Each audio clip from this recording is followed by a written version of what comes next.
Hi, hello everybody. We no character intros today. I did a hard drive switch and I forgot to put everything on the new hard drive, so whoopsie. Hi everyone, I am Mare. I'm your game master for this game, and today we have session 7 of Invisible Son of the Soul's Confidant.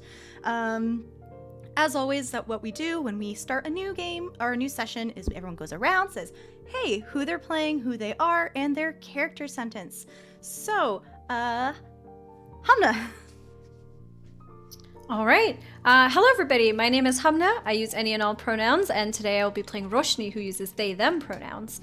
Roshni is an itinerant ardent of the Order of Weavers who caught Fire's eye. Anything you want to talk about during downtime? I don't think much happened for you, right? No, not a whole lot. Roshni went shopping and went broke. That's about it. Yeah, very broke. Also went to seek out a contact in order to figure out a means of communication with a certain individual, but I will leave that for next time. C. Hi all, my name's C. I use they, them pronouns. I am a dancer, digital artist, tabletop streamer, generally speaking. I am playing Alecto today, who uses they, them, or they/them pronouns, otherwise known as the Curse Maker, who is an eremitic, stoic apostate who converses with everything. And I was just looking about what I did on downtime. Alecto swung their sword around, they fixed up their shop a little bit, and they started to learn a new spell. Heck yeah. And Alex. Hello, everybody. My name is Alex. I use they, them pronouns. I'm a degenerate college student who causes problems on purpose. Tonight, I am playing Eleanor, who is an empathic maker who revels in beauty. And last but not least, Val, who is also going to do our recap. Hi, everyone. My name is Valiant Dorian. I use he, him, his pronouns. I am a variety Twitch streamer as well as a TTRPG performer. Who would have guessed, right? I am playing... I'm playing Ishmael, who uses he, they pronouns. Ishmael is an empath. Hold on. I immediately forgot my character sentence as soon as I said. Ishmael is an iconoclastic empath of the Order of Goetics who calls upon the serpent. And in terms of downtime, Ishmael spent some time studying up for a new spell, really just hitting the books. And everything else, I suppose we'll see soon. Mm-hmm. Alrighty, everyone. And for the recap, as turbulent as it is Ishmael's mind. That was too close. That was too close. What did I just do? What did I just do?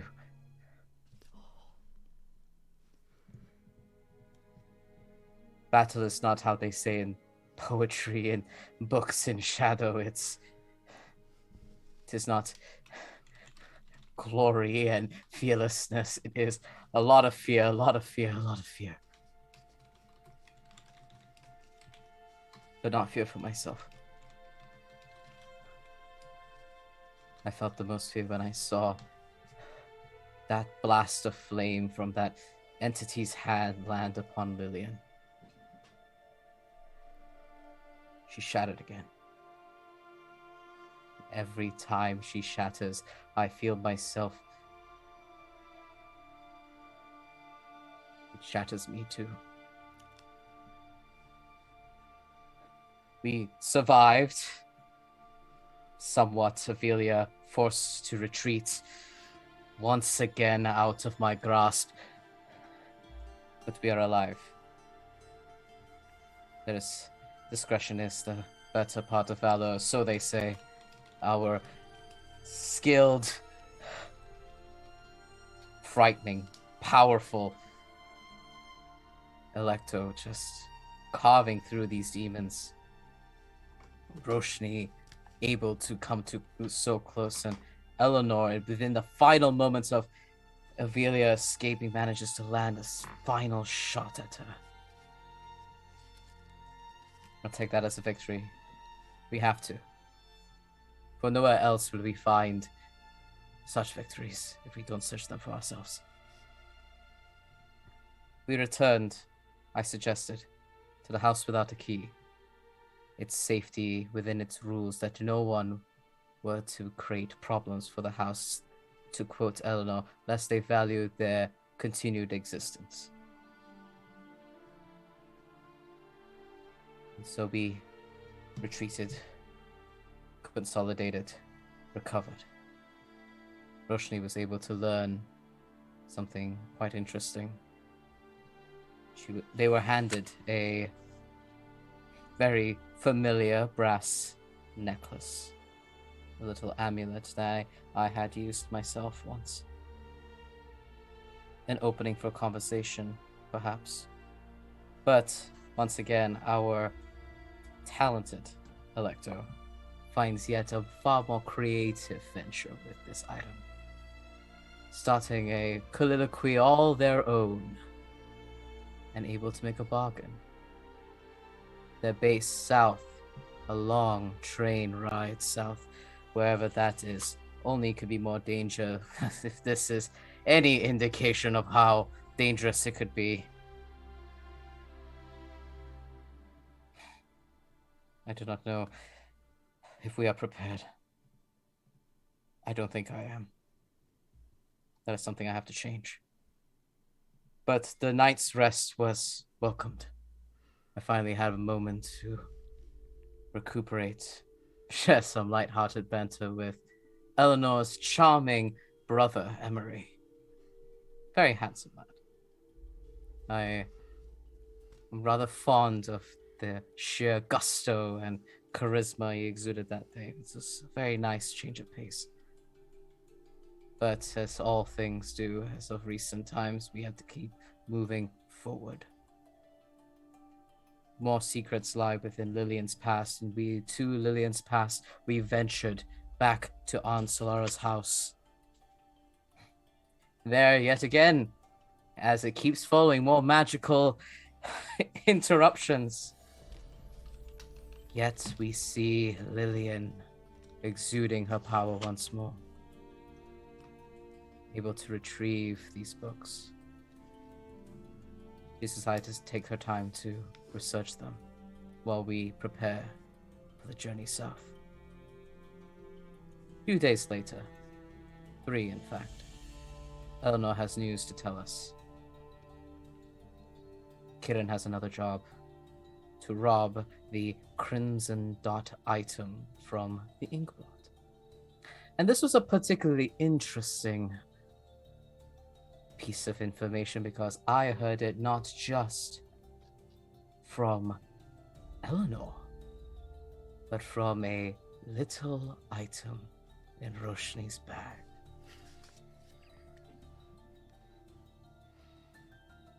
Very interesting ally of mine. We will deal with that soon. For now, I must get my head on straight. Interesting choice of words. Thank you, C.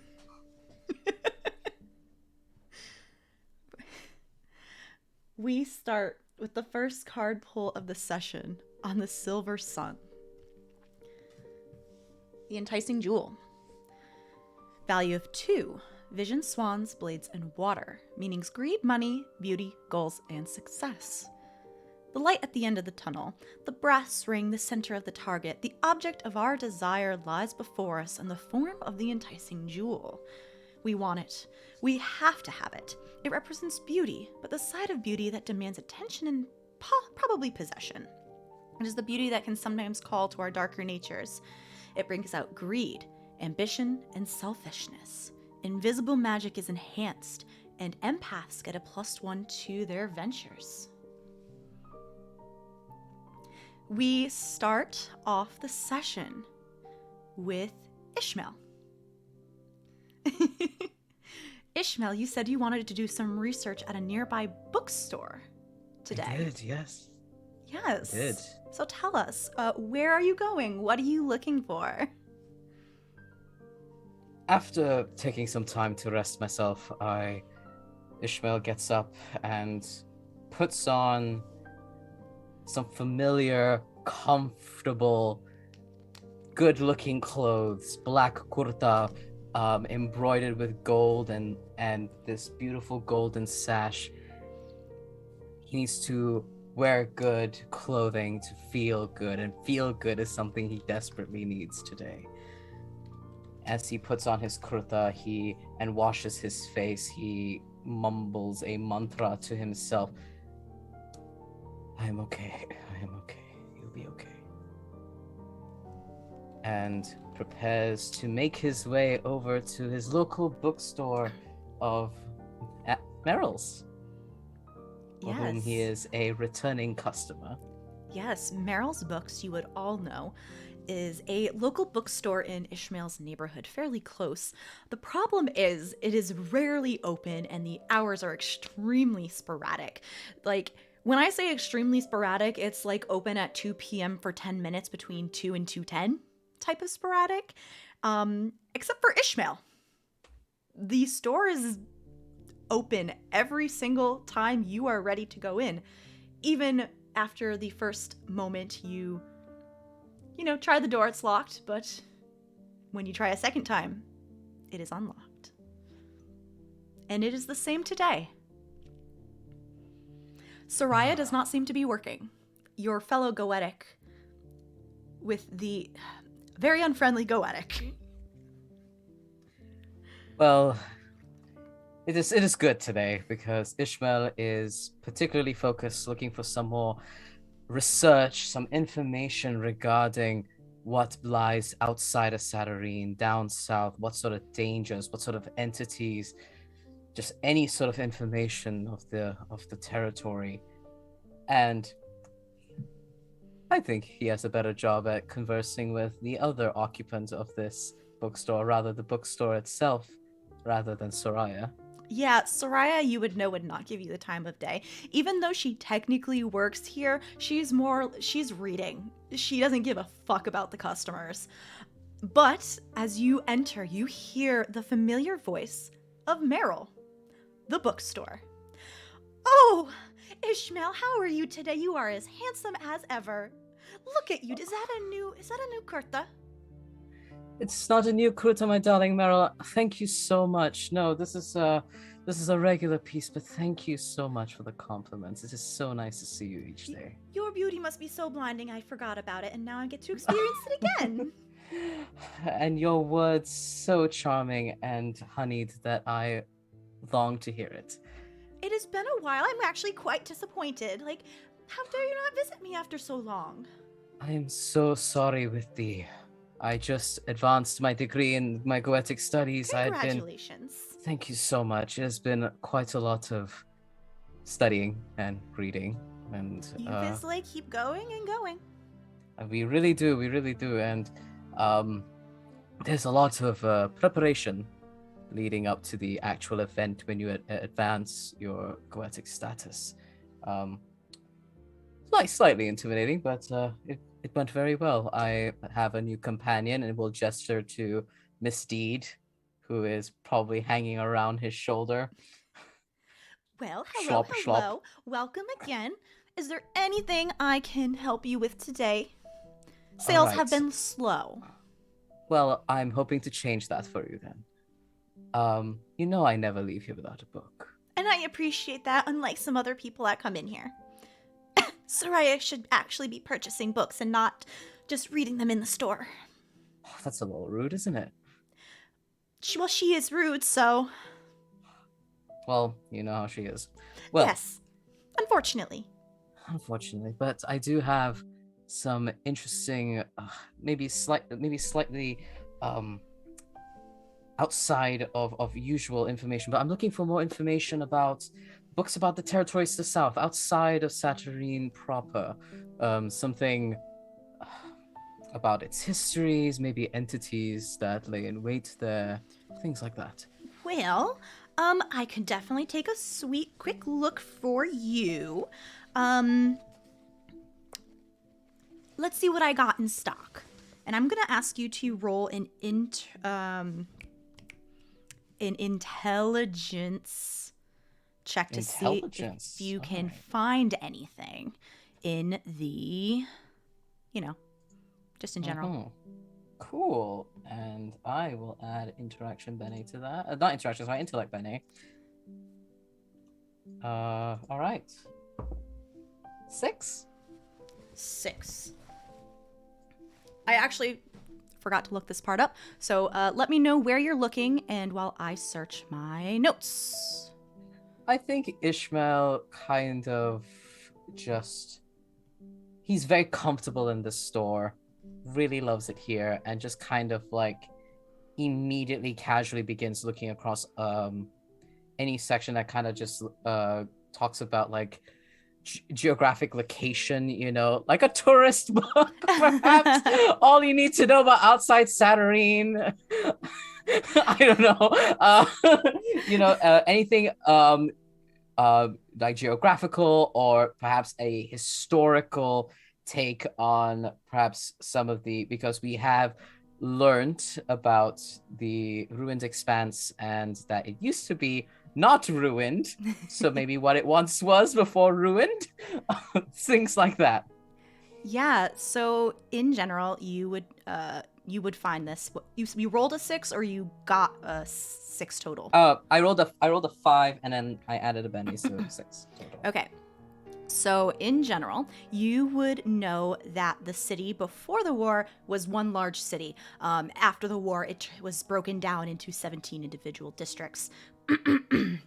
Outside the city, maybe not necessarily south, but over towards the northeast, not the alone, but the abstraction. There's a bunch of half-worlds that you can go to that are just different types of worlds that are kind of contained in their own little bubbles, and you can go in there.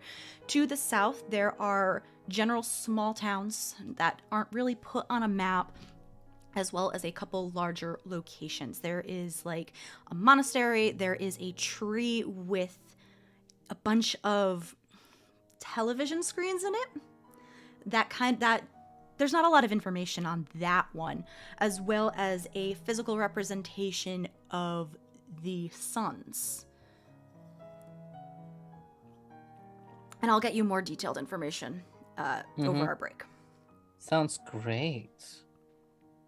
Now, please correct me if I'm wrong. Did you also want to look up anything about the ruined expanses? Because that was my fault. I was originally thinking that's what you were looking for. I mean, yeah, included, just kind of, because in Ishmael's mind, I might have made a mistake in writing my notes, That's but okay. That's also south as well, yes? The ruined expanses are all throughout the city. That's Okay, what understood. separates every single district. So yes, technically they are also south. Okay. I'm just going to make a quick note there so I remember for next time. No, of course. The ruined expanses, as a general high-level note, which you already know, they're the ruined sections of city that were destroyed during the war. It is a mess, to put it simply. And there's a lot of dangers out there, including, but not limited to, you have thieves, you have vermin, thieves, vampires. But one of the biggest things out there that you would need to really look for, just in case, something called hate cysts, which are essentially remnants of terrible weapons used during the war. They're like malignant tumors. And another one that you also need to keep an eye out for, even though they're not as common as hate cysts, something called siege worms. They are sentient demonic weapons of war that most of them are sleeping, but sometimes they get awoken. And when they are awoke, they're usually awoken by like magical surges. And they're dangerous. The big reason why the city itself does not go about trying to reclaim these ruined expanses is because stuff like the siege worms and hate cysts are still out there. Gulp. All right. Yes.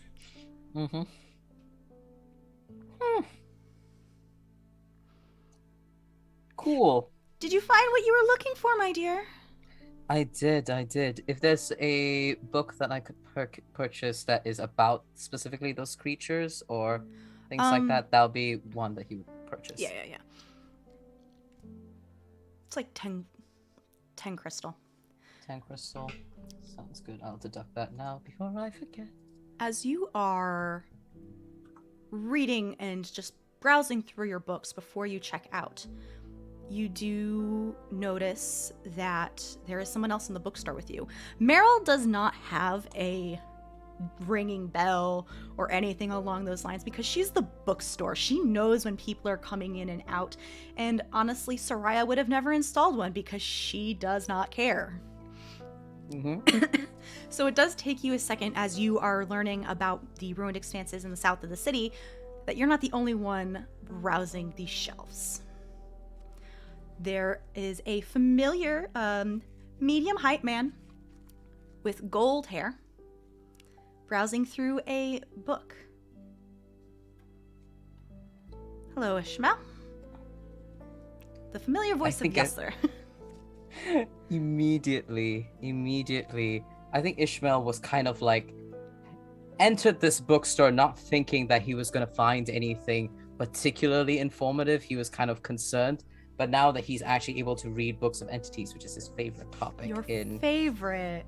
My favorite thing is learning about entities.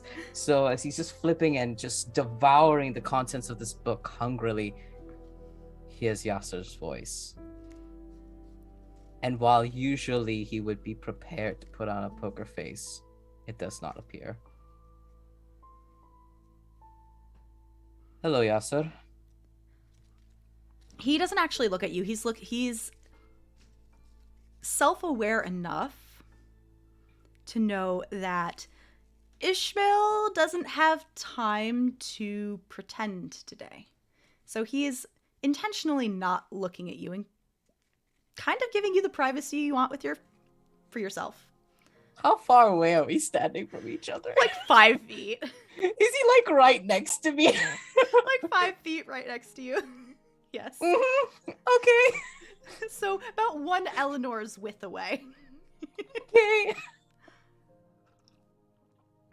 How are you doing?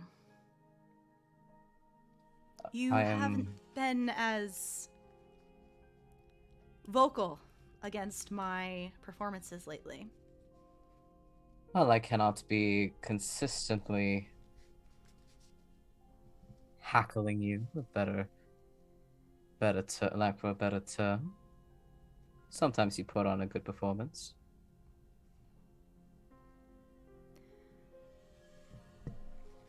Sometimes but usually going from once a week to once every 2 months. I know we never got along, but I am a little concerned. You see Ishmael kind of give a really wry chuckle. Go, what are you saying, darling Yasser? Are you missing me? I'm a little concerned.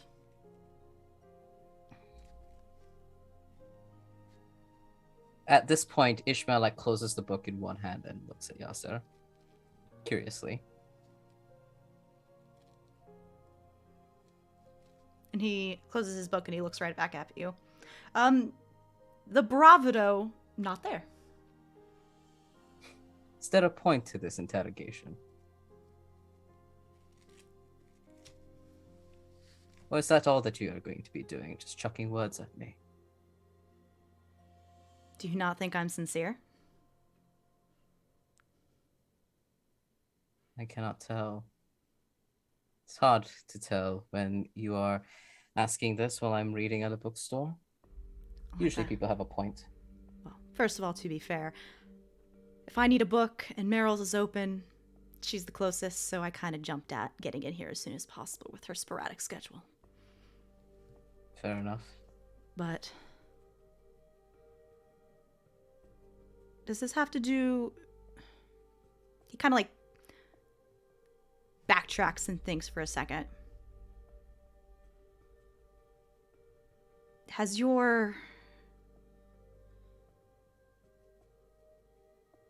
jabs at me been less because ever since Kitten has disappeared? They usually come say hi every once in a while, and you two were attached at the hip.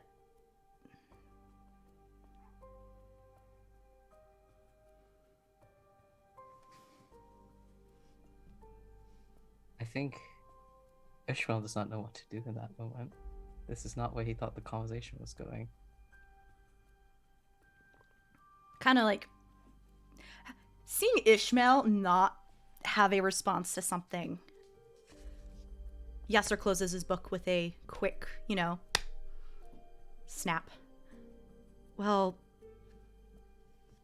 if you see them, give them my regards. We used to have tea every once in a while, so. They always spoke highly of you. It's good to hear. But if you need anything, let me know. I think Ishmael's just stunned. They kind of hold their book up like this in like a farewell and like awkwardly walk away to check out their own book.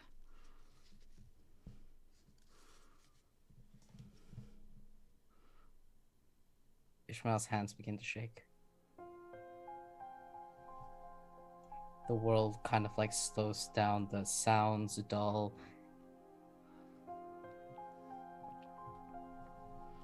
Yes, the battle was a lot. Yes, the hollows were a lot. Yes, Lillian got hurt. But Kiran said he missed me.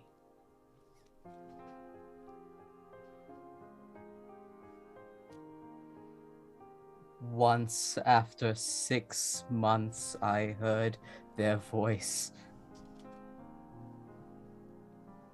And hearing someone else acknowledge the time when Kiran was not a thief, was not bringing about weapons that could end one's existence, that Kiran was here with me, and a person, my person,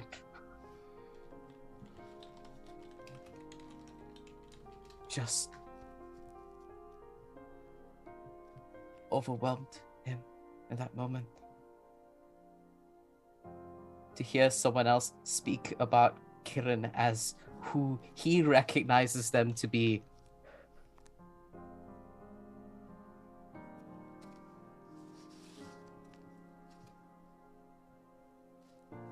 He starts hyperventilating.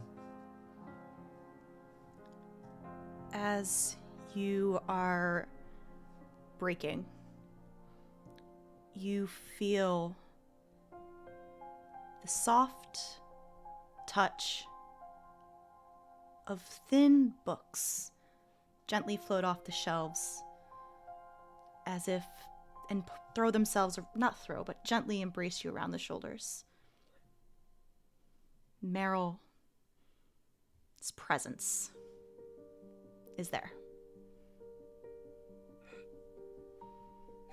Sweetheart, what do you hear? The pages near my shoulders. What do you see?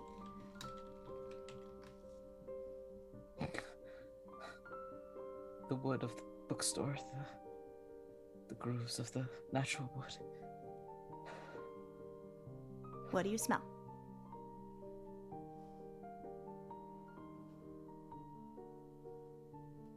The wonderful fragrance of books.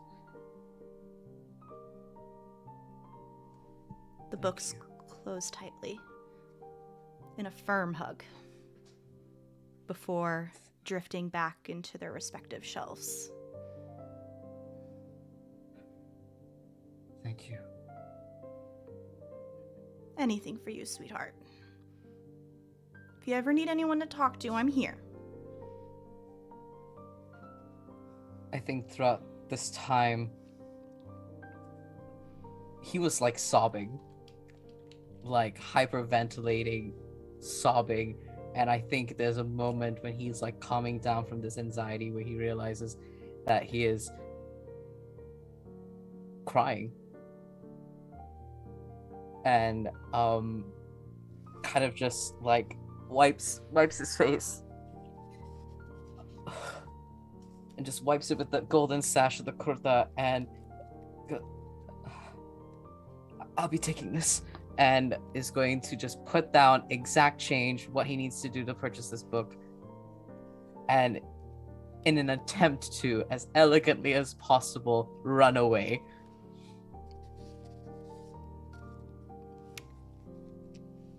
You run.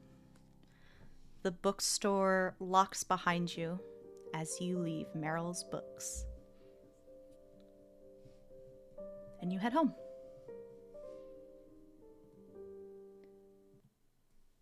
The next scene. We have the rat. The rat duplicates the effects of the last card, which is Vision, Swans, Blades, and Water. So empaths get a +1 to their adventures. But the rat's meanings and also invisible magic is enhanced. The rat stands for value of 9. Nope. Yep. Value 6. Mysteries, rats, mirrors, and stones. Survival, resistance, shadows, and concealment. Oh, sorry. No. Empaths do not get a +1. I'm sorry. It is... invisible magic is enhanced. Mechanics are weird, y'all. Listen, you'll be fine. You'll be fine. Don't give me that look. Eleanor, we are doing your first making today. We are. So tell us about what you are making and your process and what we're doing. Oh gosh. Okay. Yeah. So for those of you who watched last episode closely, you will have noticed that Eleanor received a delivery of a variety of plant matter from one Alana Albion, who works at a plant shop. And I have been spending the better part of the previous week taking these plants and mixing them with various oils and solvents to turn them into inks and paints. So once that process has been completed, I have spent the rest of that week working on a painting. And not just any painting. This painting duplicates the effects of the spell Witch Sight, which allows me to see any location that I have previously been in through this painting. So that's what I have been working on. So makers are a little different than the rest of the other orders. So Lillian and Ishmael are goetics. They summon things to help them with their tasks. Roshni is a weaver who takes concepts and weaves them into magical effects. Alecto is an apostate, which follows none of the orders. They do their own individual research and do whatever the fuck they want. But Eleanor is a maker. They make things. And we're doing our first making with this lovely convoluted maker's matrix. I love the Matrix. It's a pain in the ass, but it's fine. It is, but I love it. So, let's start your making. For everyone at home and the rest of the people in the call, Eleanor is going to be making a series of rolls as she tries to imbue this painting with magic. Mm-hmm.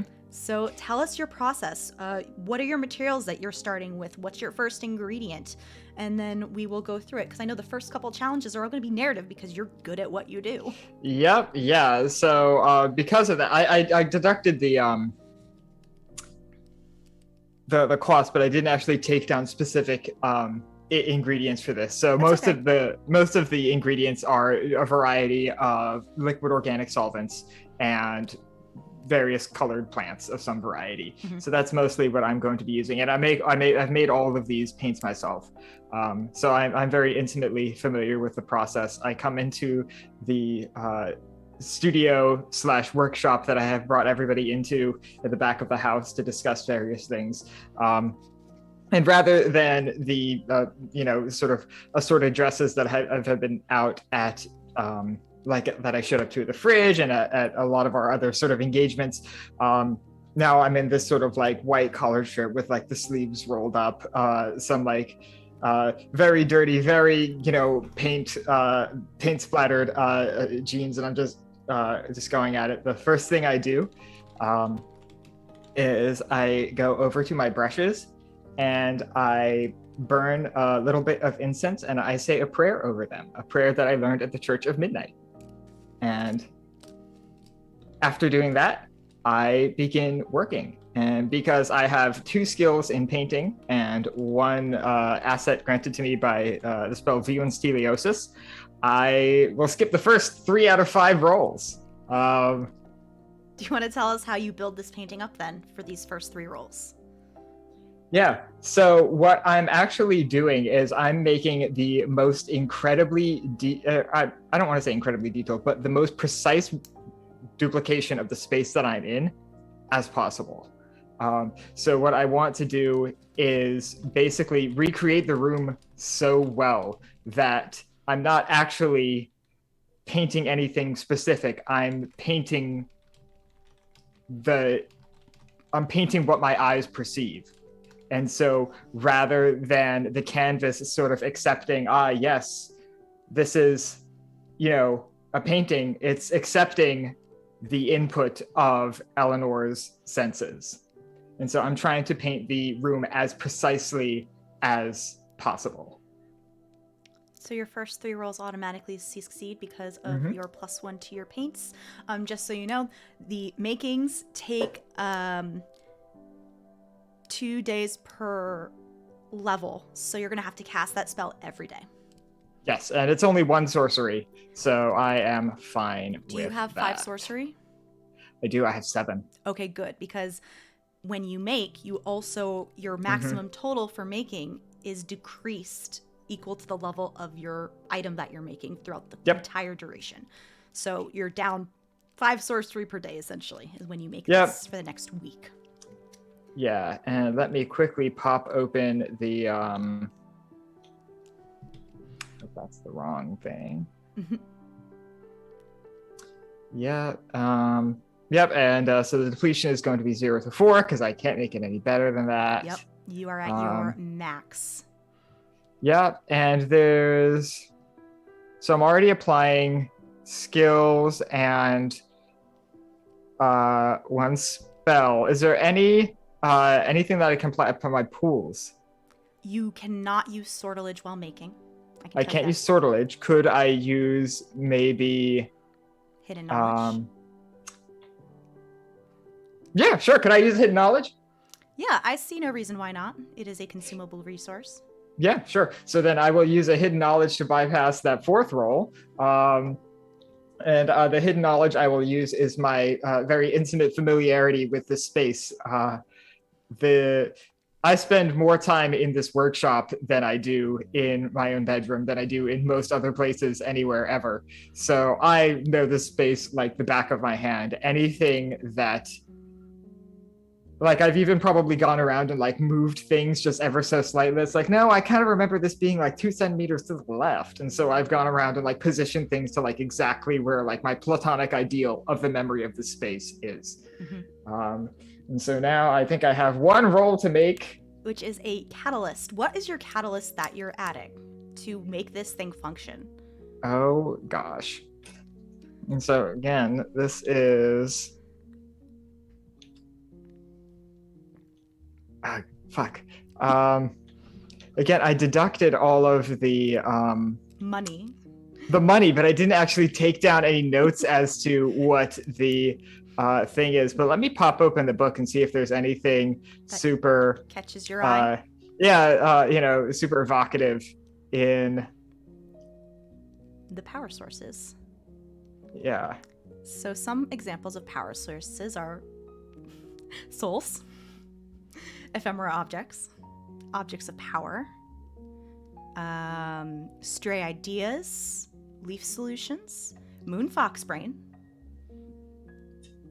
Vug essence, etc., etc. Okay, so the power source I will use, I will say that I'm going to use house memories, and I'm going to use some of the memories that the house without a key has of itself as a power source for this particular making. All right, so... As I shamelessly rip off a material name from Control. That's... God damn it. Thank you.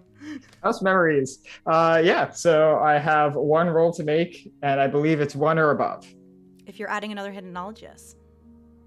Oh, true. Yeah. Yeah. Sure. Why not? Why the Because fuck not? it is a level 4 item, and the challenge is Yep. 4 + 1, so Yep. challenge 5.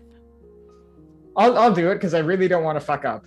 So I'll spend 2 hit Fair. knowledge over the total of this, and I have 1 non-magical roll to make, and that is that's a 9. Yeah. So tell us about your item and who you're going to take it to. Yeah. So I have made like I said, a very precise recreation of this particular workshop room of the house without a key, and it is a rather than like the big sort of gaudy brushstrokes of like a Vincent van Gogh type thing. These are very like fine, almost like a satin type finish or veneer over the entire thing. It's very smooth. You can hardly tell where like one sort of like brushstroke ends and the other begins. Everything just sort of blends into it itself, as almost as like you're looking at the same space, but just through like a slight fog or a slight mist. And satisfied that I have, recreated the space well enough, and satisfied that I have performed the magic properly, I'm going to sort of like carefully place it in like a bag or some sort of case and walk it on over to Teth's shop. Yes. Teth's shop, Tooth and Nail, as you already know, is a weapons shop because that's what she namely deals in. Did you give her a heads up that you'd be caught stopping by at some point with Probably, item? yeah. I Okay. probably was like, hey, I've been working on a project, et cetera, advancement, et cetera, et cetera, et cetera. Yeah, Eleanor's not inconsiderate and showing up randomly at people's random meetings at coffee shops. I'm like, somebody. It's fine. Yeah, so knowing that there is a general timeline, she knows how makings work. Expect me during this range of days, depending exactly. if I fuck up. There's an accident. But when you arrive, she is...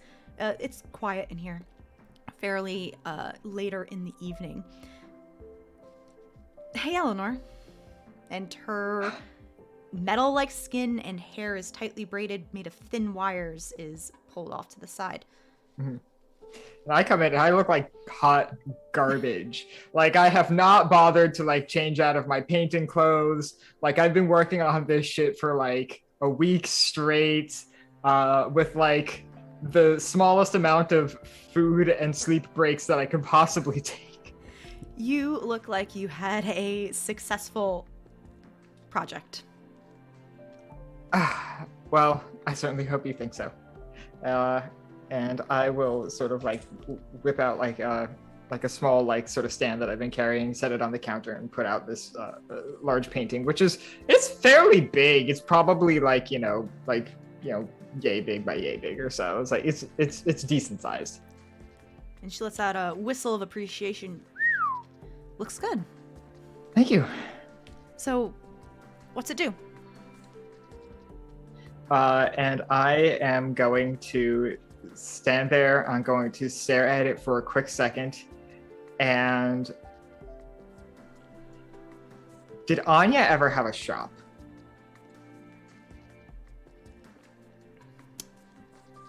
Not a shop front. She mostly did stuff one-on-one and a workshop. Gotcha. Then is there any place where I would have spent any time with Teth? Is there any sort of like small little like cafe or like location where like makers hang out, like, or maybe like a marketplace for materials? Anything where Teth would also know like, yes, this is a location I'm familiar with. Yeah, there's a couple places of local hangouts for makers that know each other in the Celestial Bazaar. Yeah, so I would show like a small little coffee shop that's like 50% coffee shop and like 50% like maker hangout, where there's like a big old pin board with like business cards for various makers and various ingredient / material salespeople, and it's just like a small little hub for sort of quote unquote creatives to get together and sort of connect. Sort of like stare at the painting for just like a brief second, and then just all of the paint sort of just like melts away and then reforms itself into a one-to-one recreation of exactly what is happening at that location right now. She looks at it, like kind of scrutinizes it and looks at you. May I try? Of course. Step aside and allow it tested. She gently places her hands like just at the bottom corners of the painting, just to, like touch it, and stares into the painting. And the same thing happens. The paint melts away and begins to reform into somewhere else. You don't recognize this place. But the scene that forms is a homey little cottage living room with mushrooms growing on the walls and a bunch of individual spaces. And the place is actually occupied this time around by a burly, large, bearded, medium-length hair man who is sitting on the couch with his arm around a tall black man with dreads, and they seem to be having tea and talking. Before, when she sees this, her face gets a little sad, and then the painting melts back into your workshop. Do I recognize this guy as the guy who has the thing with the moth? Yes. You do. This is Carousel and his partner Set. Carousel is also a maker, and in general, you would know he purchased and bought Anya's cottage and now lives there. But yes, this is the guy that has a thing for the moth at the Benighted song. Yep. It probably takes me like a quick second, like, why are we looking at the mothfucker guy? But yeah, basically that's what it boils down to. But she looks sad when she sees this scene, and then before it goes back to normal. Good job. Thank you. Advancement to the second degree is not, at least within the makers, not very involved or anything like that. Yeah.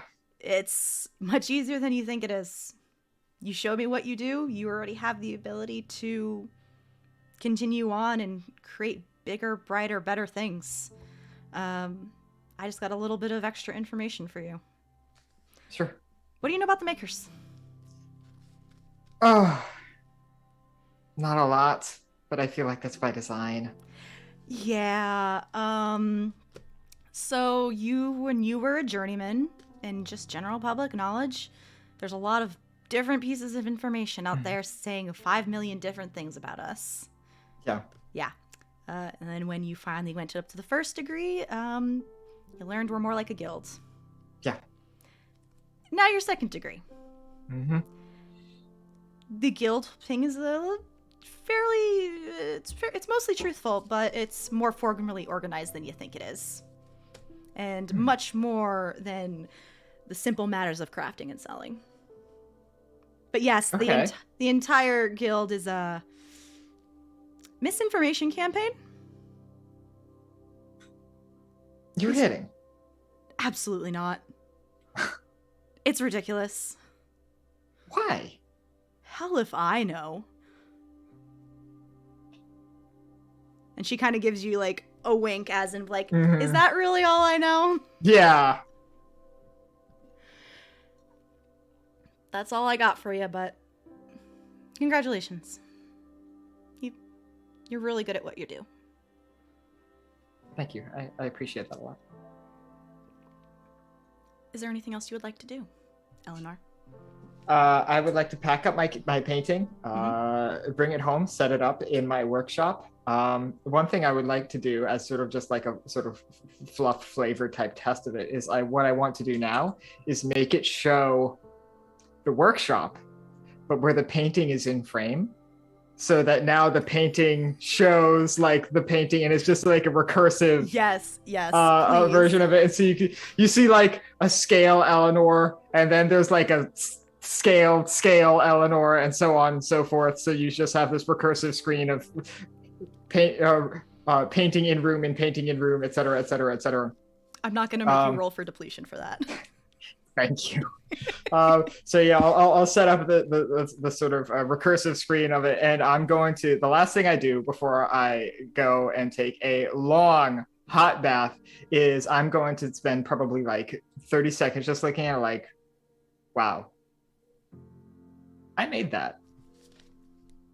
And that's not bad.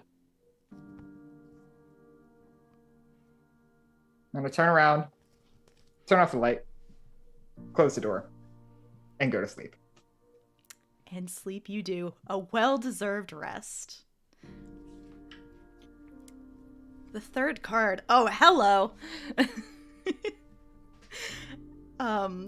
Let me just pull up this card for a second for our next scene, which is going to be between Roshni and Alecto.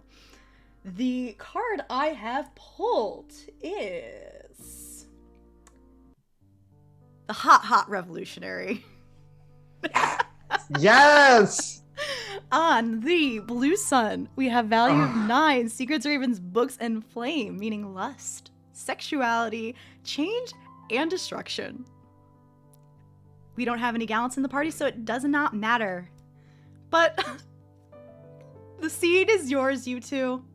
I think it's a great card. It certainly is a card. It's a card. That was a card, wasn't it?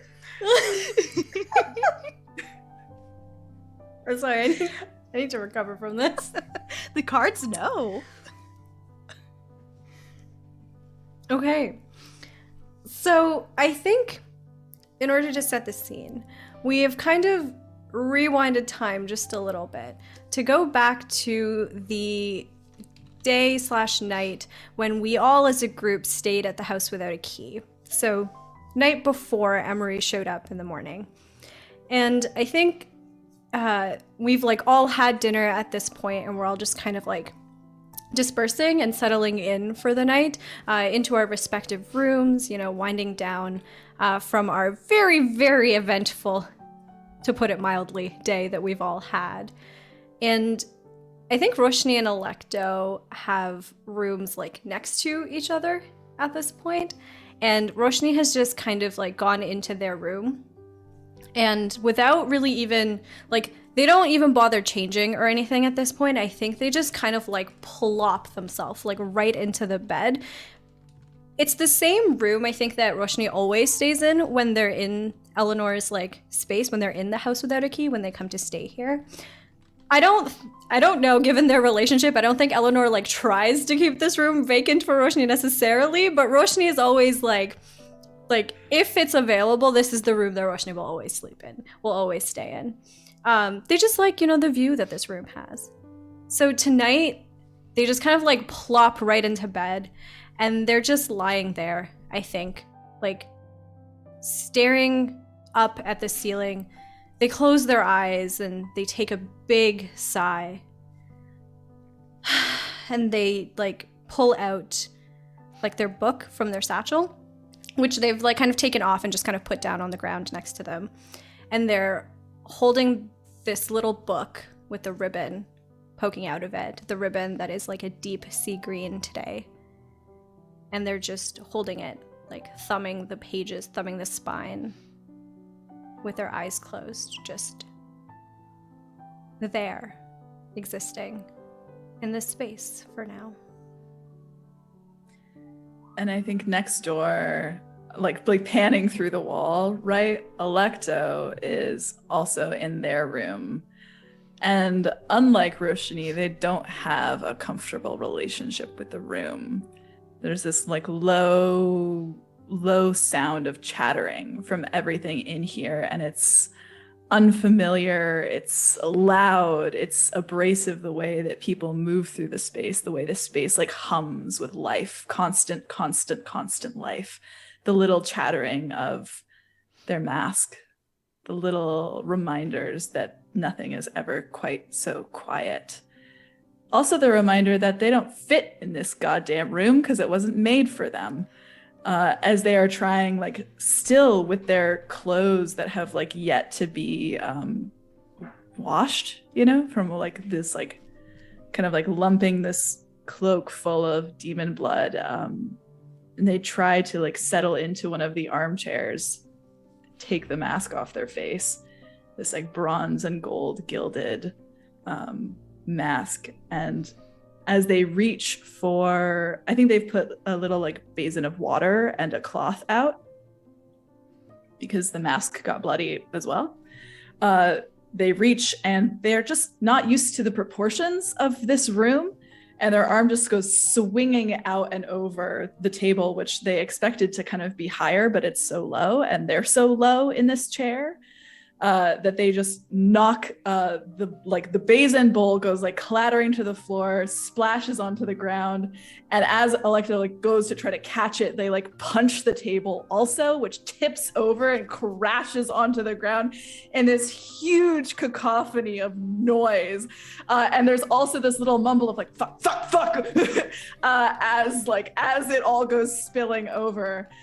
And as like the bowl goes like, vroom, vroom, vroom, vroom, you know, like how bowls like tip when they like make that noise as it like finally like settles.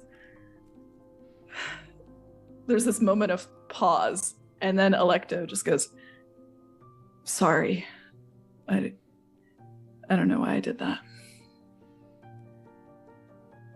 As they stoop down.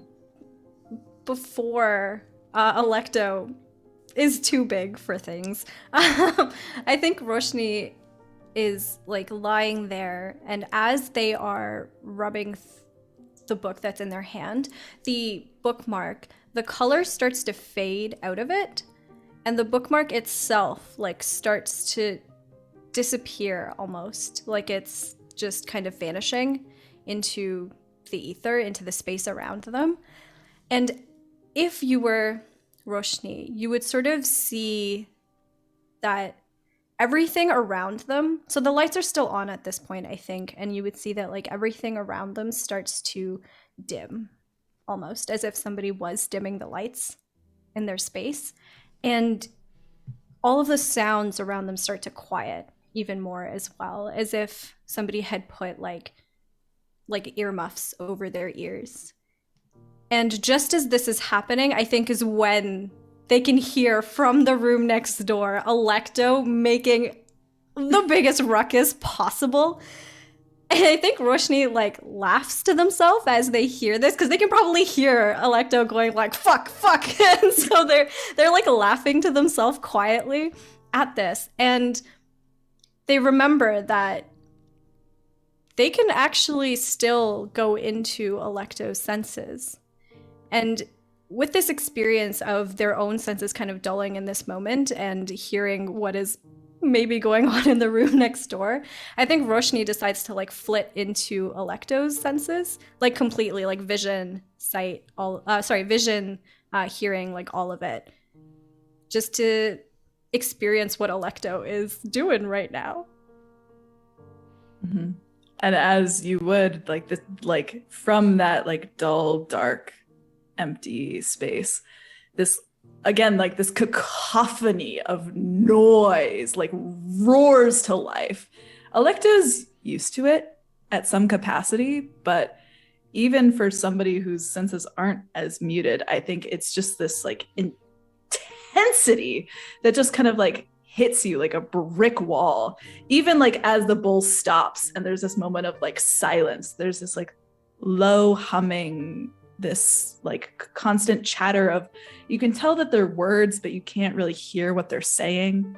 And there's this like low undercurrent that everything is kind of vibrating and moving and like has its own color to the sounds, and like the senses just kind of bleed together. But almost like they were not just apologizing to like the house. I think that when the words come out, it's also like oddly an apology to you. They say, sorry, I don't know why I did that. As they kind of like stoop to the floor. And I think like as they do, they're facing the wall that like they share. And I think there's just like a moment of curiosity, right? Like this cacophony of like, not only is everything so loud, but they just spilled everything everywhere. And there's this like memory of a memory of quiet, like in Roshni's senses. And like just for a moment, they like kind of blip back to where Roshni is. And as you do so, I think the first thing that you would see is the ceiling. So you would see like the bumps in the ceiling where, as ceilings are, and to you, it would look as if like Roshni had like dimmed the lights in some way. Like you wouldn't expect it to look that way given that the lights are fully on. And you would feel like this sudden just muting, like as if there's like blanket was put over Alecto's world. Like that is how you would kind of go from this intense cacophony of sound and like overwhelming like overstimulation to like extreme like I think you're going like completely the other way in terms of the pendulum. Like now it's like extreme understimulation, I would say, in a way where there's just a lot of nothing. And compared to when you were in Roshni's senses earlier in the day, I think now there's this like feeling of a vast expanse that has like gotten bigger in a way since you were last here. It feels like somewhere just nebulously within you, there's this big, wide open space that you are just lost in, untethered. Like you're falling and falling and falling and falling and falling, and there's no relief of solid ground. And there's like this moment, I think, that Alecto like comes back into themselves just because the unfamiliarity is so startling too. And they pick up the bowl and they kind of like consider it for a moment before they look at the wall again. And then they blip back in. And just because, I think, they say the words out loud again, not loud enough to be heard through the wall, but almost as though they were speaking to themselves. Is it always this quiet? Is it always this loud?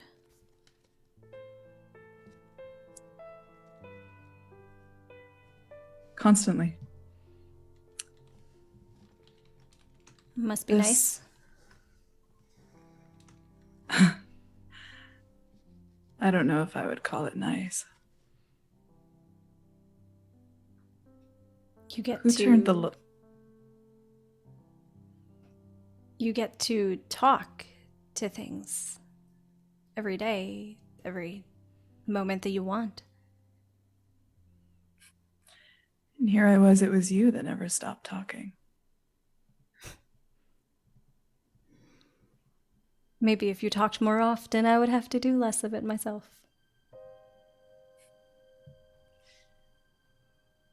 What is this, Roshni? Why does I feel like the room is so dark? Where are we? Where are you?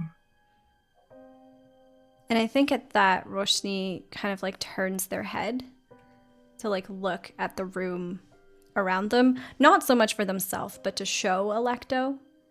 And you can see, I think, like a desk kind of like in the corner, a chair that's there. You can see, I think, like maybe like some of Roshni's things are like on the ground. You can see the satchel, like familiar satchel that is always tied to their waist there. And that's kind of like the response that you get. They don't actually say anything. Are you still there, little rabbit? Is this what it's like when you sleep? You think I'm asleep? I don't know what to think.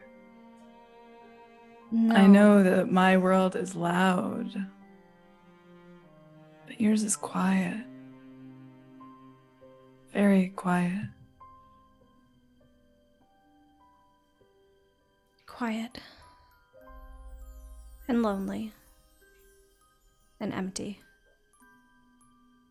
And dark. And I think at that, Alecto stands, and they kind of leave the bowl discarded on the floor, like the table tipped over. And and they also like turn and they kind of, there's this moment of like free fall as they like fall backward and just kind of land on the bed as well, like looking up into their own ceiling, which is kind of like dancing with the like low shadows of like candlelight that kind of like flickers around. And they consider Roshni's words, I think, for a long time.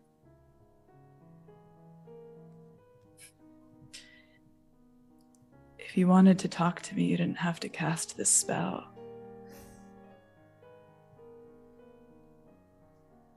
Roshni looks back up at the ceiling.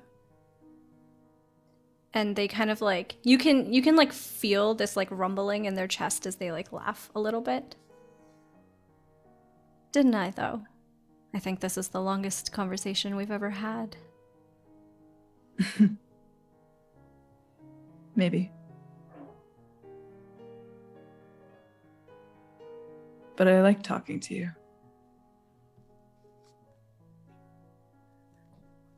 I do. think at that you can feel like a temperature rise in your body. You can feel it, and it like kind of like starts in your chest and like comes up into your cheeks.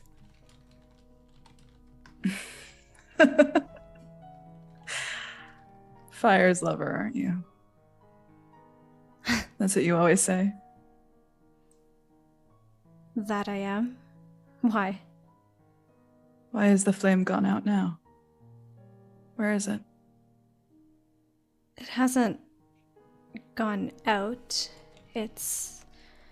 And Roshni's eyes kind of like go down to look at their book, and you can see like that it's like in their hands, like just kind of like pressed against their chest, and you can see that the bookmark is not there anymore. It hasn't gone out, it's just dimmed, I guess. Dimmed. Blue, turquoise. I notice objects, Roshni. Your bag screams at me every time we're in the same room. What is that? My bag, or... No. And Alecto lifts their hands, and in their hands, they're holding their mask. And it still, I think, has this splash of like black demonic blood like across the front. And like you can see their thumb like trace over, I think right above one of the eyes, and the blood kind of like smears across the gold and becomes like thinner and more translucent. It's a book of poetry. There's poems written by the most talented of poets in Satyrine. Some of them, it's been rumored, were stolen from Shadow, from when the memories of a time when they were there. Different emotions in each poem. Will you read me your favorite one? I think Roshni takes a moment and then like slowly kind of like opens it, and without thinking will kind of go to one that's like maybe like closer to like the back of the book. And they open it, and it's like a short poem, I think, like maybe like a couple stanzas, not very long. And Roshni reads it out to Alecto. I'm not gonna make up a poem on the spot, so you're not doing this to me. I'm not dare. I can't do it. I tried. But I think it's a poem about like love and longing.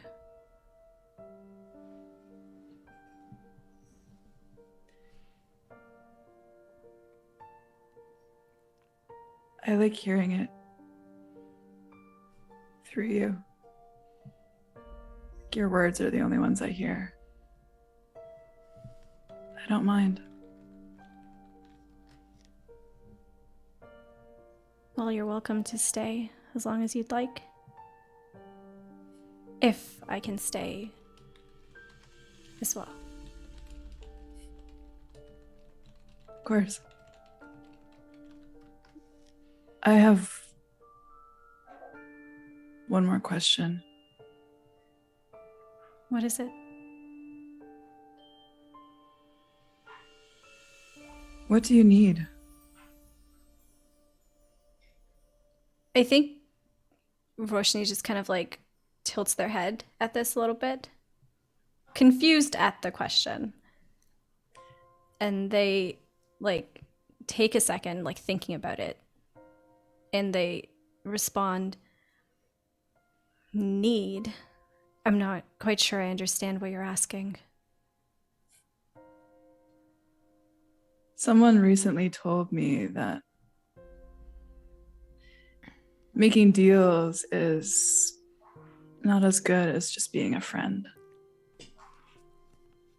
Tell me what you need, and I'll give it to you. Be careful what you promise, Alecto. I'm not promising anything. I'm not promising anything, Roshni. I'm offering because I want to. I need my spark back. I need to see the world the way that you see it. Nobody needs to see the world the way I see it, Roshni. But if that's what you want, then let me help you. And like Roshni just kind of starts like moving their fingers, like kind of drumming on the book in their hand a little bit, like nervously. There is one way that you could help if you really wanted to. The hand armor. You want it? I don't just want it, Alecto. I need it. And through Alecto's eyes, you see like their hand raise with the hand armor on it. It's like both of them are like holding this gold mask. And they kind of do the same thing where they like just use their thumb with the hand armor on it. And they like swipe it across the mask again, and like the whole half of it like becomes like almost like it's the gold is like painted with this like fine thin sheen of blood, like half of it. And they kind of pause. They like seem to be looking at their own, like at the hand armor. Then it's yours. I need to do one thing with it, Roshni. And then it's yours. Thank you. But friendship is a two-way street. I saw what you saw back during the fight with the demons, with Ophelia. What can I do for you?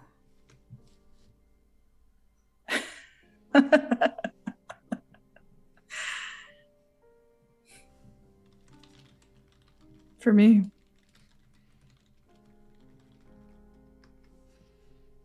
just prove to me that I'm not wrong in trusting you.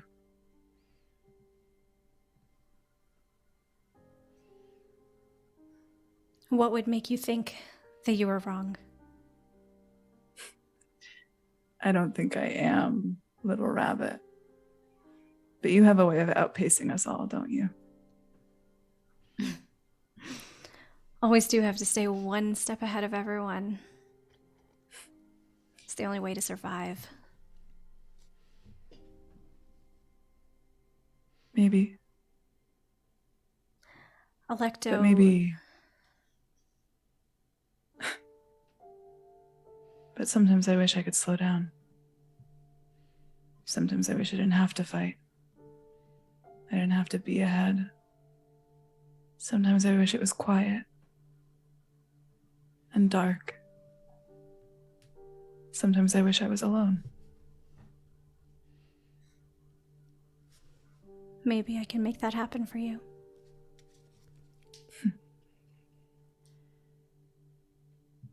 Maybe. But I don't like to hope more than I need to. Hope is a dangerous thing, I think. Oddly enough, that we can agree on. You know what it's like to play with fire. I know what it's like to be burned by it. Are you talking about what happened with you? Not exactly. I'm talking about who I am. And then Alecto is still kind of like studying their hand armor. Their hand underneath it too. Like this tattoo with these jagged edges and like hard lines and like intricate patterns that kind of just crawl like up their fingers all the way up to their neck. They seem to like turn those around, and they almost like shift and move with the way that Alecto does.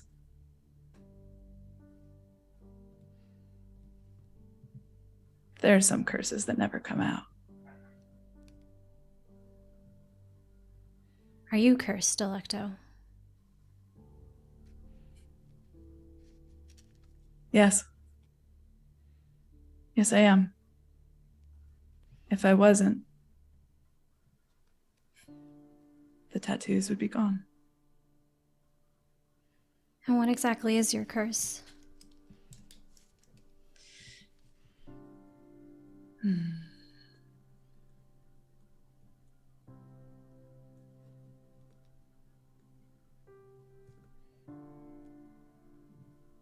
I can never have what I want.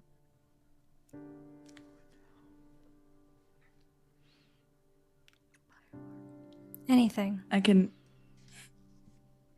never have what I need. Ever.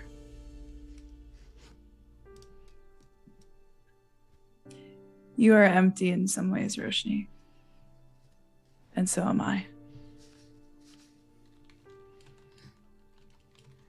But maybe we can be empty together.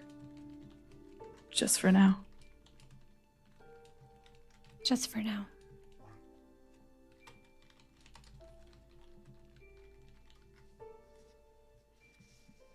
And I think Roshni and Alecto just kind of spend the rest of the night like that.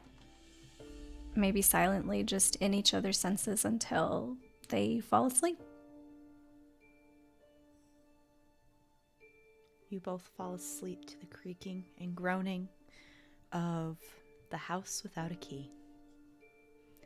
And that's where we're going to take our break, everybody. So stand up, stretch, hydrate, pet your pets, and we'll be back soon, everybody, for the second half of our vignette episode. Bye!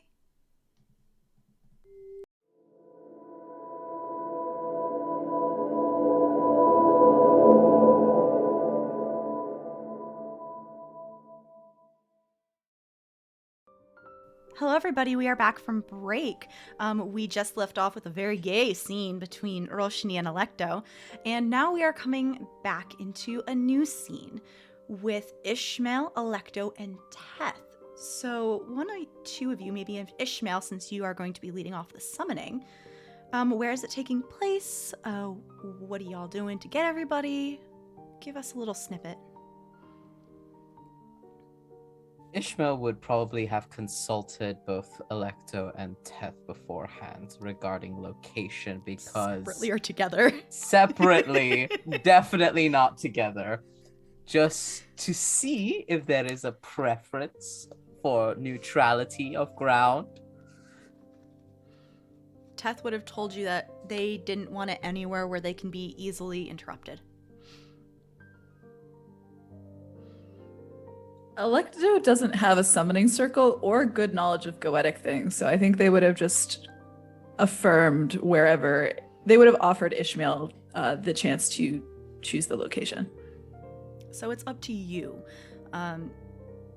A place that no one can interrupt us, away There- from prying eyes. There are locations in the Goetic Hall of Records where you could do this, and technically, like when it's in use, people don't tend to interrupt just unless there's a big emergency, but you don't interrupt a summoning where you might release something nasty. But there are other places you can do. You can do your own summoning circle other places, like in your place or like Alecto's along those lines, etc., etc. You know, let's do a funny little Ishmael tidbit then. We're doing it at Ishmael's house. In his office. Oh, Yes. all right. In that case, morning, afternoon, when is this happening? I think that, like, since it was kind of like left very loose for how Alecto and Ishmael left off, I think that like a little missive would have come like on a note, you know, like by messenger person, pigeon, key. I don't know, whatever. However you send mail, You can send mail. to people. Yeah, like telegram mail, like immediate mail that just says it's time. You know, to Ishmael and to Teth from Alecto. Mm-hmm. Well, okay. Ishmael nods and begins preparing the summoning circle, and he will throw a piece of cloth over one of the walls. Yeah, Teth would have gotten there early to whatever time you gave her. All right. And when she does arrive, she's arms crossed, very awkward, uncomfortable. Glad that Welcome. Alecto's not here yet. Welcome, Teth. I understand the difficulty of today. Can I offer you a drink? No. All right. We are just waiting on Alecto. Fun. Very fun. I have something to mention before the summoning begins, but I require the both of you to be here before I do so. You're the expert. All right. And you see, like, Teth will notice that Ishmael's just fiddling with the necklace around his neck, and then just constantly fiddling with it until Alecto arrives, because he is wise enough to know not to push it with Teth today. Good call.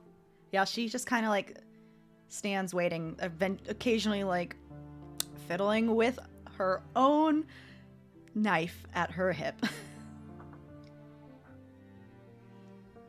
Alecto is late. I don't think they've ever been late before. They've always been early or on time, but they are late today. And they are dressed differently than they have been in the past. Whereas like the bandages and like the cloth wrap, you know, and the cape, Alecto is wearing like these kind of nice clothes. Like these like cuffed tweed pants, you know, that like come up on them. This like cotton shirt, you know, that's like it's like buttoned low, right? But it's like it has buttons on it and it's clean. And the like sleeves are like rolled up to the elbows. They're still wearing the mask. And they're wearing the mask when they get there. And like they're usually very still, very quiet. Like they move with this Hi, silence. Bobo. Hi, Bobo. He's here. But today, like they're moving, like they're fiddling, like everything. Like they keep touching like the buttons on their shirt, you know, just like in the back as they're standing at Ishmael's door. I think that Ishmael, because Snake will realize that Alecto is over there, the hiss traveling to his ears, and goes, "Oh, that must be Alecto." Excuse me. and like lets Teth just hang out by his office is located. It's very interesting because there doesn't seem to be an office in any of the rooms. There's just a reading nook and a bed and a master bedroom, and that's where he leaves Teth for a moment, excuses himself, goes to the door, and opens the door and goes, "Alecto, my friend, you are very late. I thought you weren't going to show up," and then sees your clothes. My. I'm sorry. Maybe we shouldn't. Maybe we should go. We can. Alecto. It's okay. You look great. My first ad. Let's talk more inside. Alright? Okay. And as like realizing you're nervous, he's gonna like, hey. I won't let anything break out. Okay? What? Between you and Teth. I know there's tension, but And it's like nervous laughter erupts out of Alecto, which is really odd. yeah. Ishmael, I'm not nervous because Teth is here. Oh. Ishmael, I'm nervous because I killed her.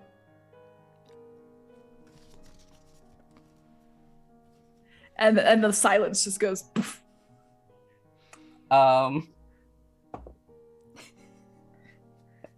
Ishmael keeps a poker face.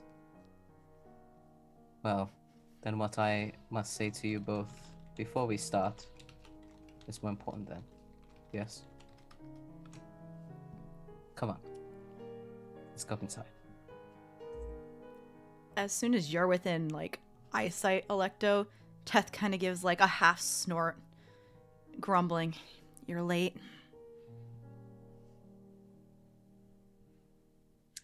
Alecto doesn't respond. They can't respond. They are incapable of response. That's fair. That's fair. Whew, Ishmael is like, oh wow, my job just got harder. All right. And he stands and he moves. He like leads Alecto to the master bedroom, this ostentatious black and gold bedroom with beautiful black bedding and this incredibly intricately designed reading nook by the window, which is its own large lounge in of itself. Doesn't seem to be a location for a summoning. Then you see him click off his necklace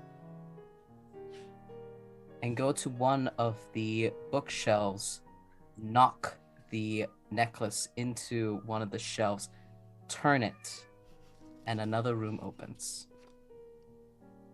And before you all, you see the shelf move, and a medium-sized office with bookshelves, pieces of red thread everywhere, pieces of pins, a large red drape over one of the walls, and a lot of paper just scattered about, but there's some space on the floor where he will usher you all in.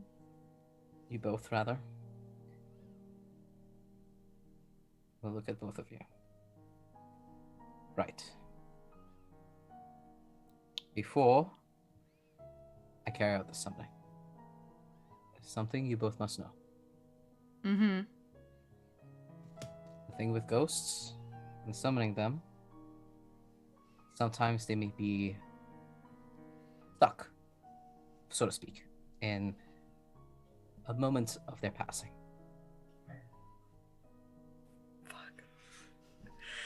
I'm not too concerned because this is not, I am hoping my house is not haunting, a spot of haunting. Yeah, I'd be real fucking surprised if it was. So would I. And Yes. Tess gives you a look, Alecto. The second point, before we continue onward, they might not have all their memories.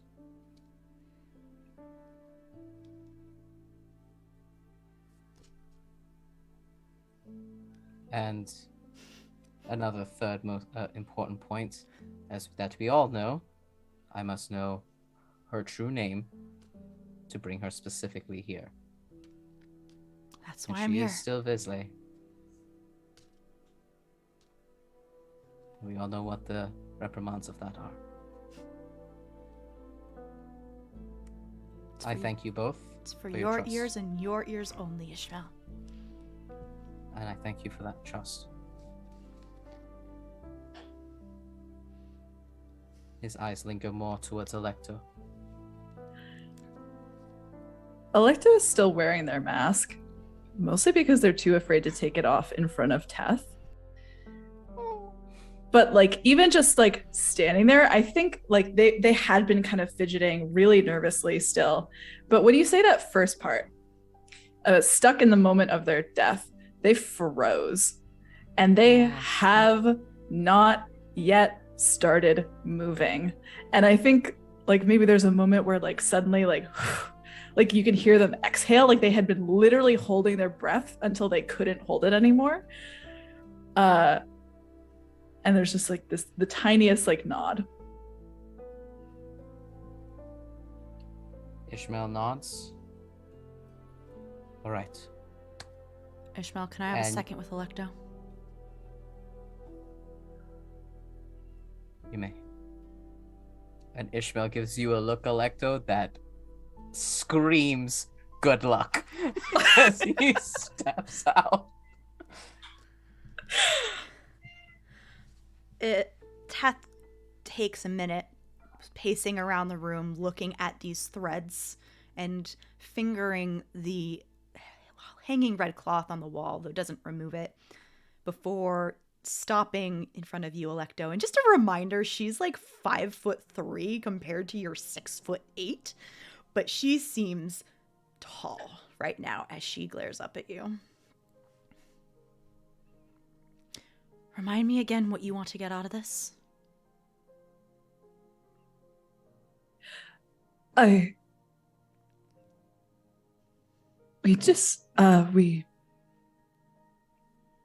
hand armor, why she made it. This. Is that why she made it, who she made it for. Is that all? She does not break eye contact with your mask. That's it. Are you lying? That's a fantastic question, actually. That is all Alecto will allow themselves to admit to wanting. Deep down, what they want is to see her again. Even like a millisecond of being able to see her face again. That's what they want. Then I would like you to roll a deception type roll against Teth.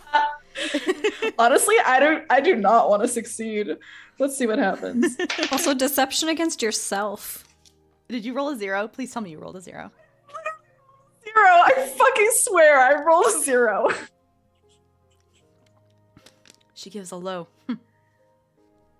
before knocking on the bookshelf wall area to notify you that she's done talking to Alecto.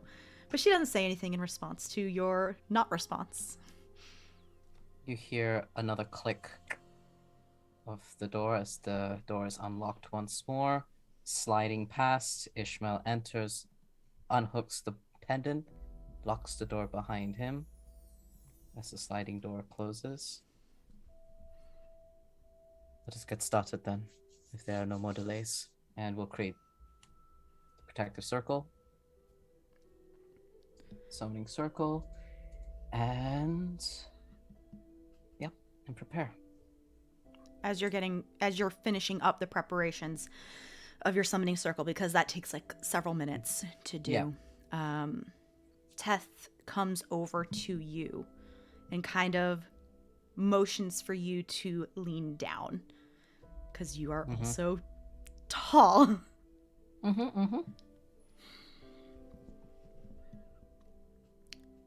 Anya's true name was Hamatia. Ishmael commits that to memory. And you feel like, even though she's not in the room right now, as soon as you hear this word and who it is in response to, you do feel like that tugging and pulling connection that you get when knowing someone's true name. It is a very uncomfortable feeling for Ishmael.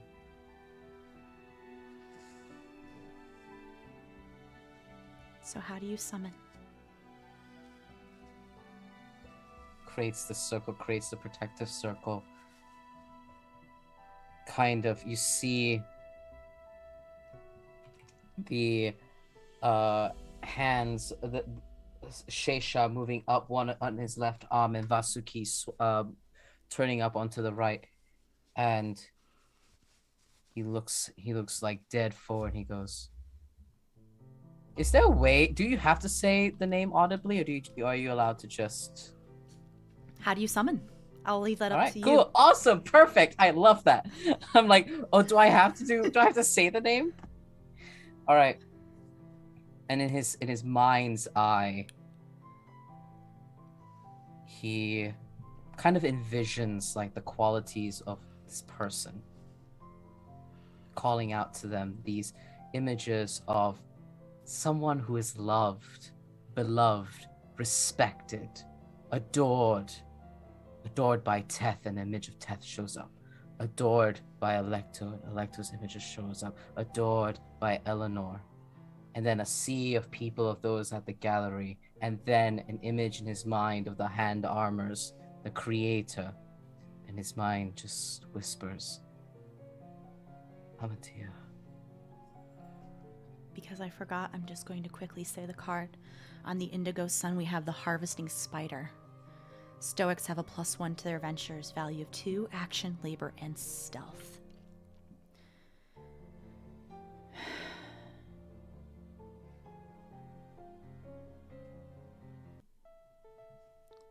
The wind in this small room picks up, even though this office does not have windows.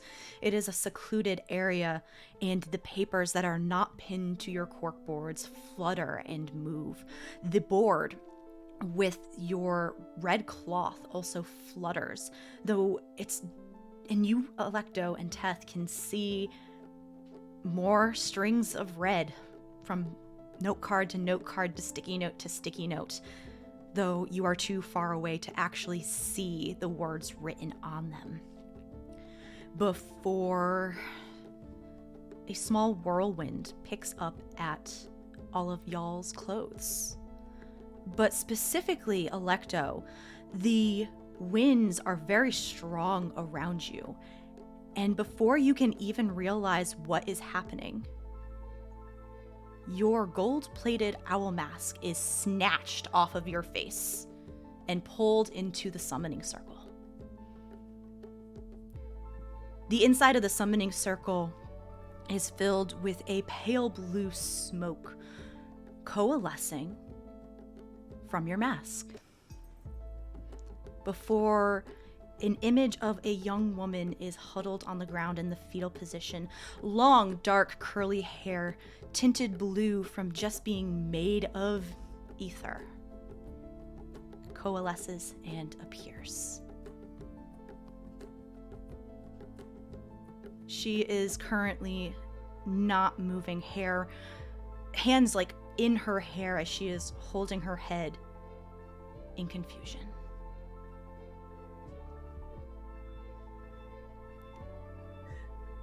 Alecto immediately forgets everything that they know about respecting the boundaries of a circle, respecting a summoning, exactly what's going on.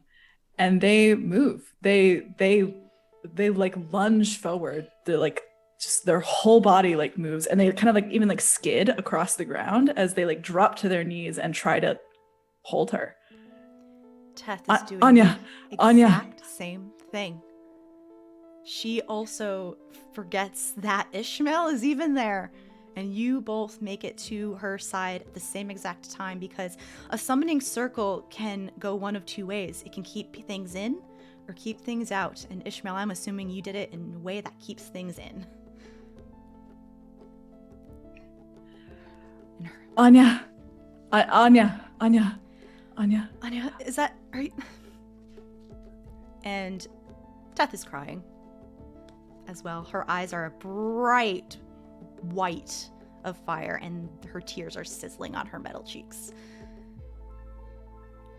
Anya looks up at you and Teth, confused. One eye, though she doesn't have a lot of color to her, but you can see that one eye is much darker than the other. Teth? Alecto? What's going on?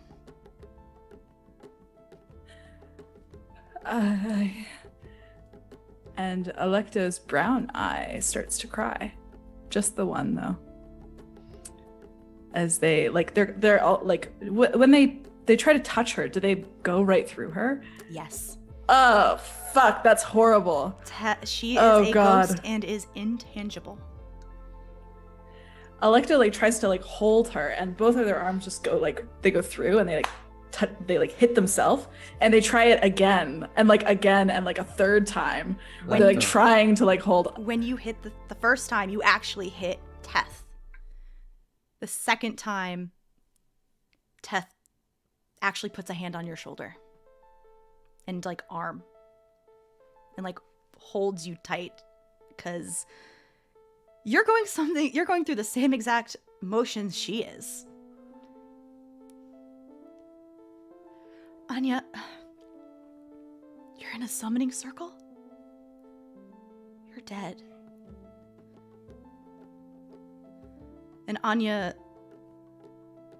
kind of finally sits up, sitting on her knees and on the back of her feet, and looks at you both, one hand reaching out and gently placed on Teth's knee, and the other on yours, Alecto. And it is cold and chill.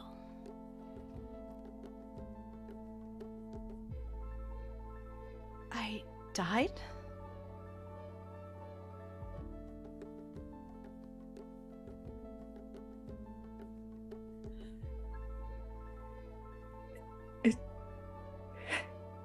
It didn't work.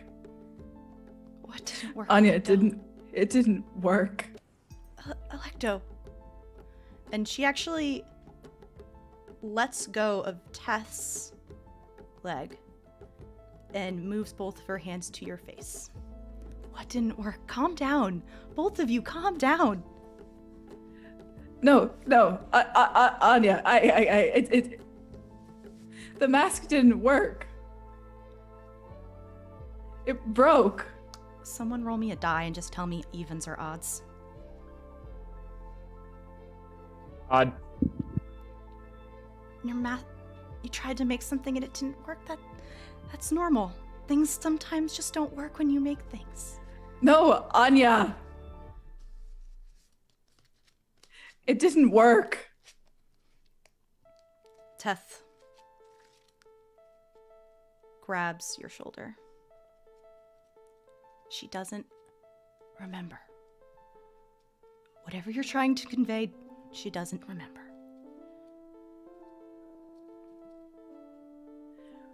Where is the mask? You said that She is on top of it. it was in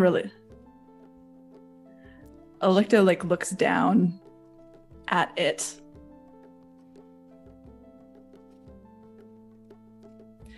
And there's this moment where, like, their hand, like, that had been, like, kind of, like, hovering, like, around, like, they can't touch her, but they're still trying.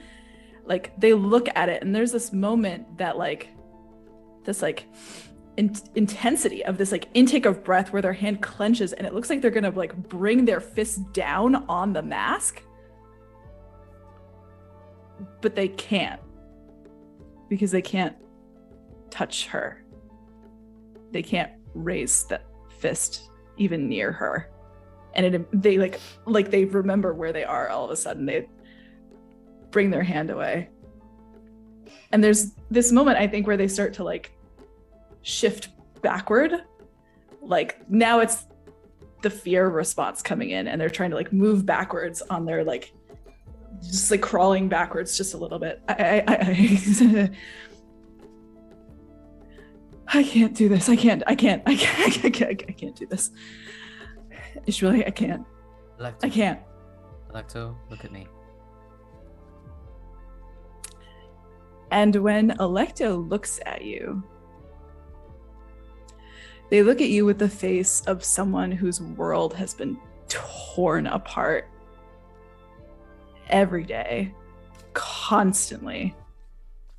Just this like tearing and tearing and tearing that just like their heart is breaking on their face. And once it's broken, it reforms only just to break again and again and again. Like each millisecond is like pleading in your face to make it stop. He was once cross-legged in this circle, trying to keep composure as a summoner would in this goetic circle, goes onto his knees. And as you are breaking, as he sees that emotional breakdown, his eyes well up as well. He does not like seeing you like this. Alecto.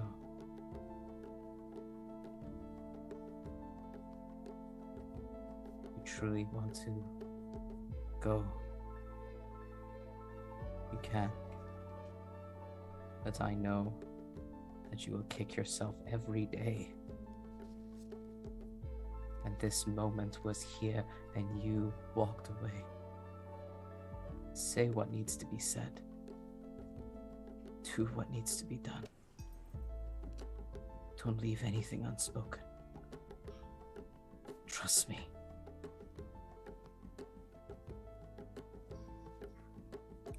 And Alecto looks up at you with these mismatched eyes that mirror Anya's, each eye opposite each other.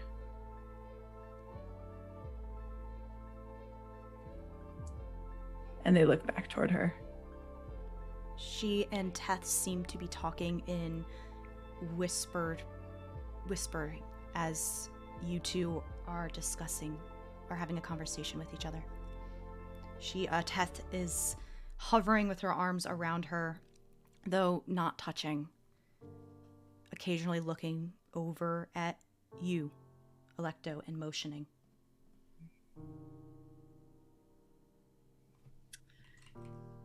Like a sad fucking animal, Alecto crawls. You know, they just like kind of slide back, you know, toward her. This like same like shaking, you know, in their limbs as they like are constantly like searching her expression, like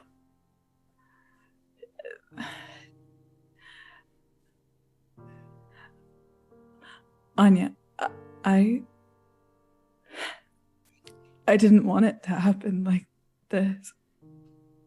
I didn't mean for it to happen like this.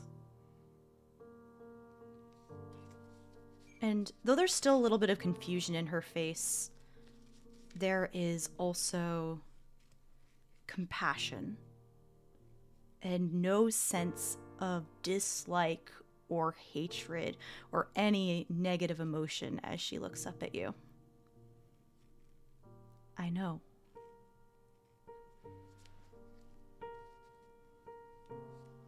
Please. Please, if I could do it over again, You're so beautiful. You're the most beautiful thing in this world. Why was it you? Why not me?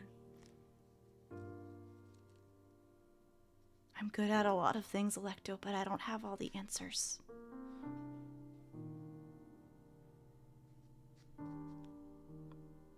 I'm sorry. I miss you.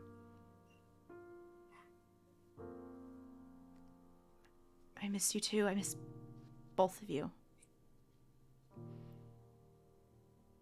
And a cold hand takes both yours and Teth's.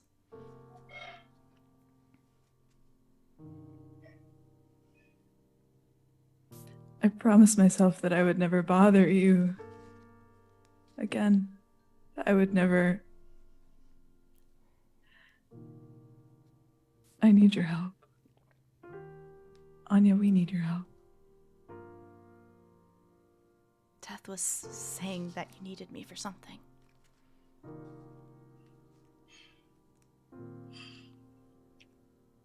Why did you make this?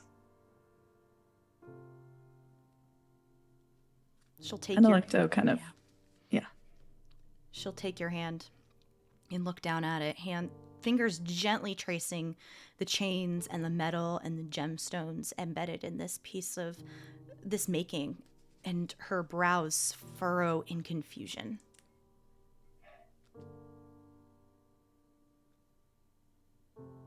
It's familiar. I think I made this right after I took you on. Someone said I couldn't do it. Whatever this item does. And I let my pride get in the way.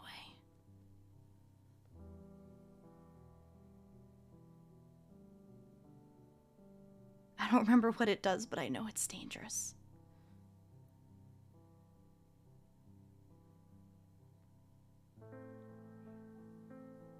You could always make such beautiful things.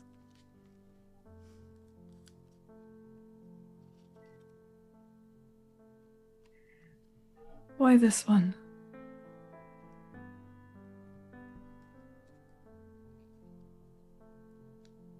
It was my hubris.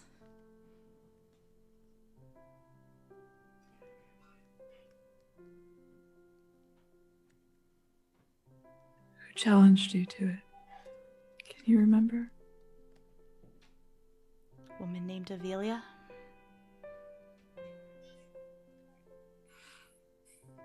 Quite publicly.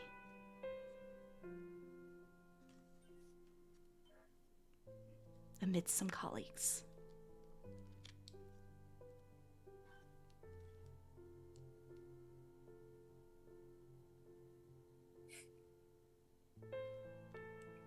One hand will reach up and cup your cheek, and the other will cup Teth's.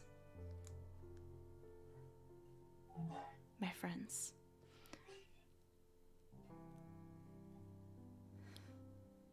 Don't worry. You'll be okay. No, no, no, it's not. And Alecto, panicked, like turns to like look at Ishmael. It's not done, right? It's not done. We can wait here for a minute more. I will defer. Does it feel like she's going? Vaguely, yes. And Ishmael, you can tell you've done summonings. She looks tired. I think Ishmael, if I may allow it to flavor it this way because he knows her true name, he feels it. And you see, as you look over at Ishmael, his eyes red, these tears are running down his face, and he's just kind of like slumped over, and he is breathing heavily. Just kind of looks at you, Alecto. She needs to rest.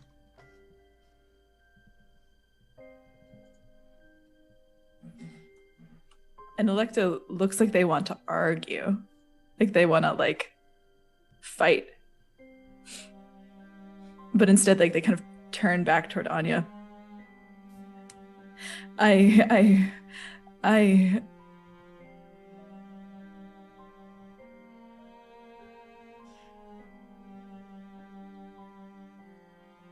love you.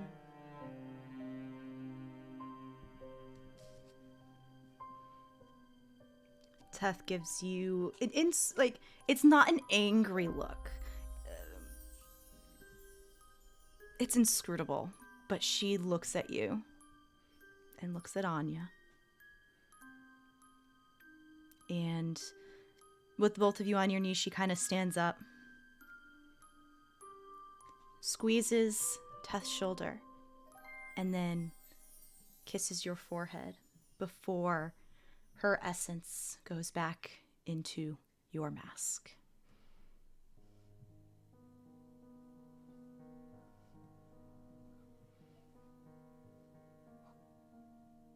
It lays there.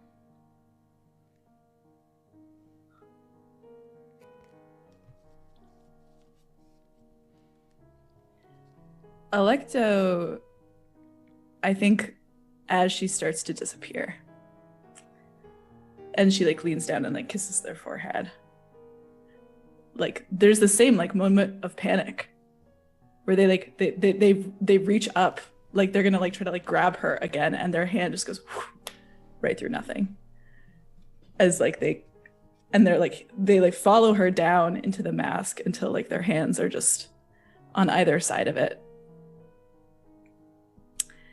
And they like take the mask back and they like press it against their chest.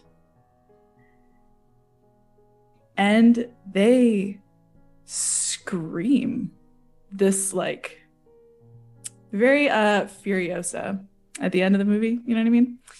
In the sand dunes, they wail like an animal who's been shot. And then they just start crying, and they just have like tucked themselves over and they weep. And if I may, I think that's a really good part to have the scene fade out on.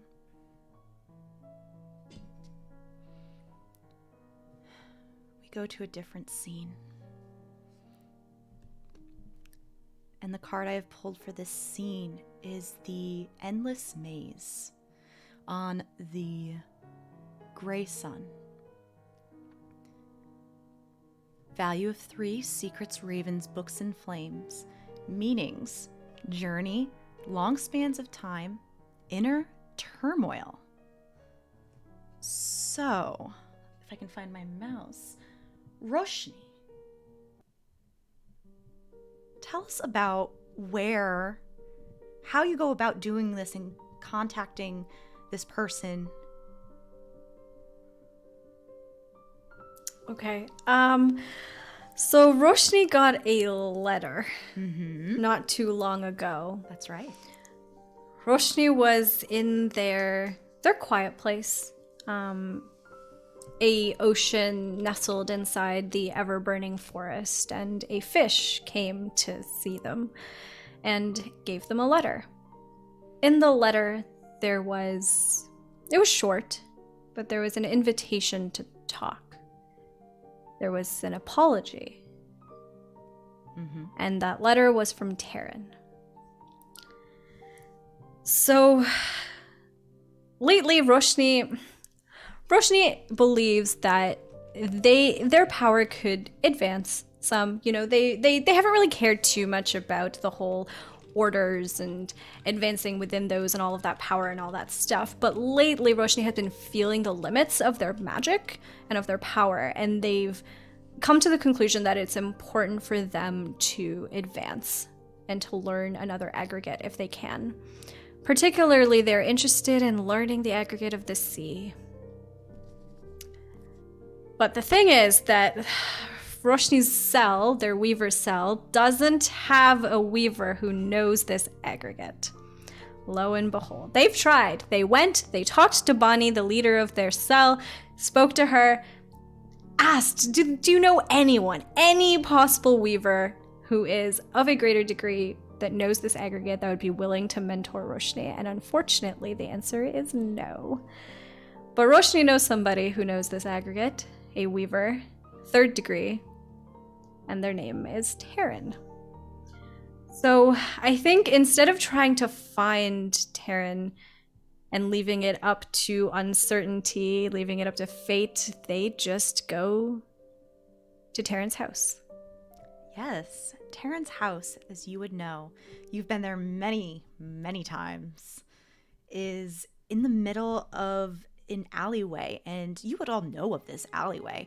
It is a fairly empty. Both sides have this beautiful mural painted on it with sea creatures, the bottom of the ocean swimming about. And every once in a while, a creature like a dolphin, a shark, a whale sometimes, though it's really big, jumps across the alleyway into the other side of the mural, leaving splatters of paint on the ground. And you would know that they live in a shell, probably about partway through down the mural. Following this familiar path, Roshni is going to crouch down by the shell, just that they have before, and it's like their body just knows what to do. Like, they don't even really need to even think about it. They, without even like giving themselves any sort of command, their body just goes to like reach out towards the shell and to open the door that they know is there, to Taryn's house. Yes, and as you approach, familiarly the shell opens and there is a door, and you can go right on in. You are once again greeted with this beautiful interior made of cream and a deep blue terrazzo floor. It is elegant. It is beautiful. Right. Roshni kind of looks around at the hallway and, not stepping in any further, is just going to knock on the wall. Just to get Taryn's attention if they are home. The sound of your knocking echoes, kind of semi-muted as if it were traveling through water. And slowly, you hear footsteps walk around the corner where you see Taryn. Their brown skin, beautiful blue eyes, messed up hair, and a shirt that is not buttoned far enough. They are not wearing their prosthetic right now, and the sleeve just hangs loose as they look at you. You got my letter? Wouldn't be here if I didn't, darling. Can I offer you a drink? Sure, why not? And Roshni is going to walk in. The usual or something different? Why don't we try something different today, Taryn? They kind of beckon with their head and walk into the game room, which you are very familiar with as well.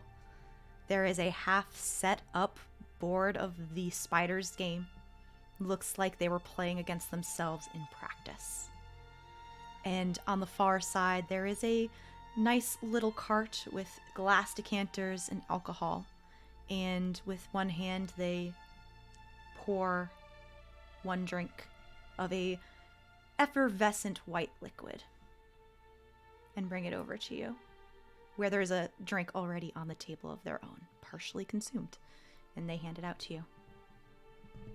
Again, I think without even like really thinking about it, Roshni, like as soon as they walk into this game room, it's just like riding a bike. They walk straight to their seat at the table, at the gaming table, the one that they would always sit in when the two of them would play matches of the Spiders game together. They sit down and they, like, I think instinctively, like, they get distracted by the fact that this game is like half played, and they like start analyzing like what is happening on the board right now.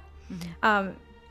And like they kind of like get lost in that until like Taryn sets this glass down on the table next to them. And they take their regular seat across from you, their legs crossed, and their hand just picking at a stray thread on the chair. The earring, the familiar earring with the bangle of a storm inside, sways as they sit down. I see you haven't changed, still playing against yourself as always, aren't you? Yeah. You'd think you would have found a better opponent by now. It's for practice, and it's for practice. Trying out new things. Trying out new things. Right. Okay, well, no point in sugarcoating it. That's not your Taryn, style. no, it's not. Taryn, I need to ask you a favor. I did say I would help. What's the favor? I need a mentor. For the spiders game? No, I didn't think not so. for the We were tied. I will have you know that we were tied when we were. Okay, not the point. They let out a Point wry is- chuckle. The point is, I need a mentor to advance to the 2nd degree. No one in my cell knows the aggregate that I need to learn, but you do. They give you a confused look. And which aggregate is that? I'm surprised no one knows it in your cell. They also train in secrets and information. This is a surprise. Roshni kind of looks around at the room and sees like the familiar like light sort of like illusion almost that is on the walls of Taryn's house, where it feels like we are like underwater, like looking at everything through waves. And then they look back at Taryn. I need to learn the sea. It's not an aggregate that the weavers in my cell particularly enjoy using. And they're not really wearing their poker face today. And so you do see a very surprise. The sea. You want to learn the sea. I will never say this again, so don't get used to it, but there are limits to my magic. Turns out there are gaps that need to be filled, and this is one way to do that. You're looking ahead. Like you should. Like in a game. That's smart. Thanks. And Roshni looks kind of confused at this compliment coming from Taryn. Like, not sure if they should trust it. I will give you a warning that with your preference towards fire, it might be a little hard to pick it up. And that's why I need a mentor, a good one. And that's why I'm here, Taryn. Is that a compliment? Don't get used to it. I wouldn't dream of it. They kind of lean back and finally pick up their drink again and take a sip of it. Sure. Okay. Roshni, I think, like, goes, like, motions to, like, stand up out of their chair as if, like, they were gonna leave. And then hesitates and, like, sits back down. They cock their head at you. There is another thing. All right. Your letter. What do you think you're sorry for?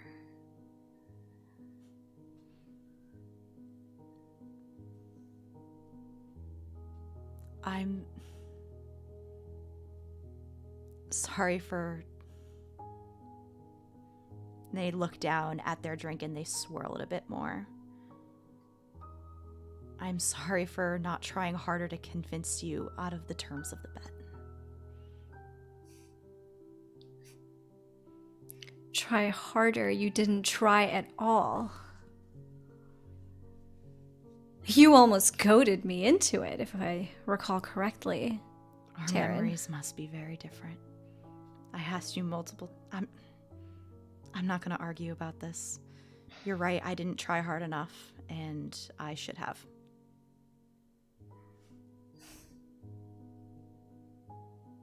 No, you didn't. What do you say to a game now? For fun? You don't play for fun. That's where you're wrong. I think that's where you're wrong. You don't know yourself well enough, it would seem. I play games for fun. Much more often than you think. And you also haven't been around. I play for fun sometimes. Well, I don't remember us ever playing for fun. Then let this be the first game. Okay. Well, given that you have a new tell, maybe it would be bad to bet on something for this game.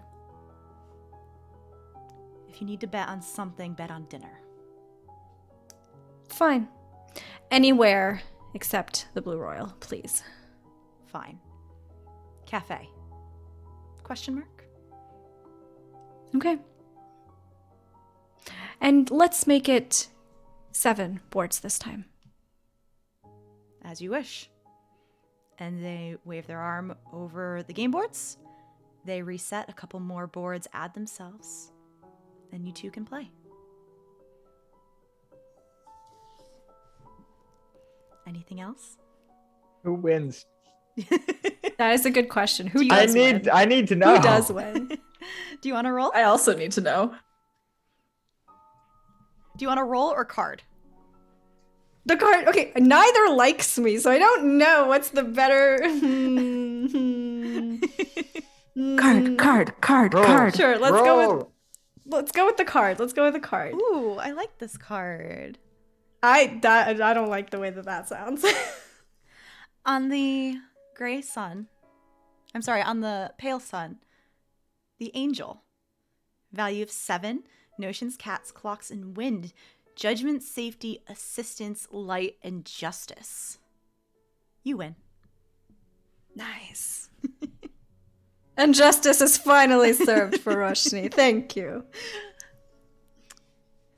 All right. I have 2 more scenes for the evening. And the first one is with Eleanor. How would you go about reaching out to Kay to learn more about the ink blot and all the information you learned from Avelia?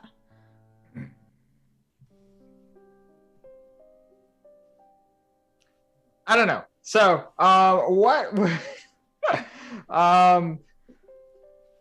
Could I just go visit? Question mark. Is there anything stopping me from just popping by the Marquee Quarter? Question mark. Nothing is stopping you from stopping by the Marquee Quarter. And once again, I forget about cards. Stopping me from trying. You need to go through the hollows, which have had shit, but yeah, you can. I'll be fine. You'll be fine. I'll catch train. It'll be fine. Yeah. On the red sun, I have the Unknowable Truth. Value 4, secrets, raven, books, and flame. Meanings, truth, searching, and futility. Indigo magic is enhanced, gray is hindered. I don't like that. That's fine. But yes, you may head over to the Marquee Quarter. You know the drill. Going through the arch, through the hollows, and taking a train over to the Marquee Quarter, the beautiful, beautiful hub of Saturnine, where everything is gorgeous and elegant and very expensive looking. Everywhere you look, it's as if there is a park. Large, large statues as high as the eye can see, and just beautiful. You do pass by a store, though, called Nosh, which in the windows you see a lot of glass objects and things made out of wires and such like that, like a blend of the two. You would know that this is Carousel's shop in the Marquee. Oh, interesting. Yeah. Okay. It used to be filled with a shit ton of mannequins. Were any of them moth-shaped? No. It was a lot of mannequins, like filled on the floor with mannequins. And now they kind of walk around with like, each one has their own little accessory helping customers. Was it like a concerning number of mannequins or like, okay. It was a concerning number of mannequins. But now they Is help out. Carousel just like a concerning figure in general? No, he's super nice. Okay. He's really nice. He's really nice. He's just kind of weird. just a little awkward sometimes. But he's a great guy. He bought it from someone, and they were Gotcha. there before he moved in. But yeah, the gallery inkblot that Kay helps run and curates is not currently open to visitors, but you know where they are. Sure. Whether you're going to their house or their place of business. Yeah, whichever one he would be at during the day. Probably inkblot. Sure. Yeah. The gallery itself is actually, to enter it, you need to go to a like open air gallery that has a bunch of photographs and paintings. And inkblot is, you can enter inkblot through a painting that's just different shades of black, and you can enter through there. It is currently in the process of being set up for the next showing and for the next exhibit. That's the word I was looking for. Mm-hmm. Yeah, a bunch of thought forms are moving pieces of items around and setting them up. What you doing? Yeah, sure. So I will go in. I will greet the thought forms They nod at you. individually as if they are people. As weird as that sounds. Which they are. They aren't, but I'll say hi to them as if they were anyway. So I'll go on and say hi to the thought forms, and then just sort of like poke around looking for Kay. Yeah, Kay is dressed in a very nice gray suit this time around. Their hair is slicked back, and they are directing some thought forms and telling them where to put X, Y, Z. And as his eyes land on you, he immediately breaks off from the thought forms and rushes over to you, and not as much as last time with picking you up and spinning you around, but he does bring you into a hug. Sweetheart, I wasn't expecting you today. Yeah, it was a bit of an unexpected visit. It's good to see you. He'll give you a kiss on the cheek. And I will return it. Is it? Do you want to go to lunch, or is it? Well. Yeah, sure. If you have the time. Yes, I had plenty of time. I have done most of what I needed to do, and I could use a break. Couldn't we all? Is there anywhere in the Marquee Quarter that I could suggest that I feel like would be like reasonably like safe to discuss something sensitive? Question mark? Probably. If anything, you can bribe the waitstaff. I'm not. I don't have Marquee Quarter bribe money. I know you don't. There is a place called House of the Void, which serves only inky black food. Okay. You know, like squid ink pasta and stuff Yeah. that. And it's usually a pretty quiet place. And I will subtly recommend we go there, as if nothing is unusual at all. Okay, a dinery in the Marquee Quarter serves only black-colored food. He holds his arm out to you and will escort you to House of the Void, where the two of you are sat in a probably just a regular booth, but it's quiet. The sound does seem a little like dampened in here. Trying to keep that vibe of the void. How Roshni sees the world. Just a little bit. Oof. Big Just oof. a little bit. Big oof. Shots fired. A server does come by, takes orders. And Kay will hold out his hands to you across the table. I will take them. and gives him a squeeze. How are you? Are you okay? I know things have been rough in the Hollows. The news is actually coming over here, so I was surprised to see you, especially because you got to travel through there. You could have called. I know, but I wanted to see you. I would have And I come sort over of there. like I sort of like absentmindedly, almost like forgetting that Kay lives here. It always is surprising when news from the Hollows makes its way up here. Yeah, very surprising. So.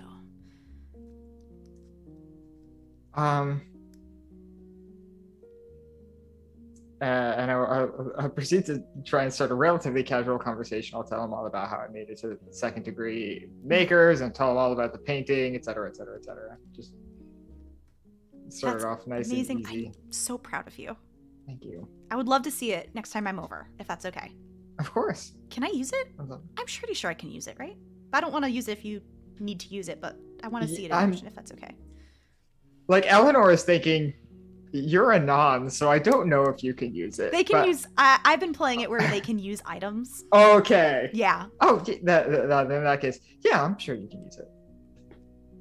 Good. But yeah, no, that's amazing. I haven't seen any of your paintings recently, so I'm super glad you're getting back into it. I've been so busy, I haven't had much time to paint anyway, so... Have you figured anything out about the theft from the fridge, or have the gerunds figured out anything? The gerunds are useless. Yeah, yes. When are they not? Yeah. No, you're right. As far as figuring things out,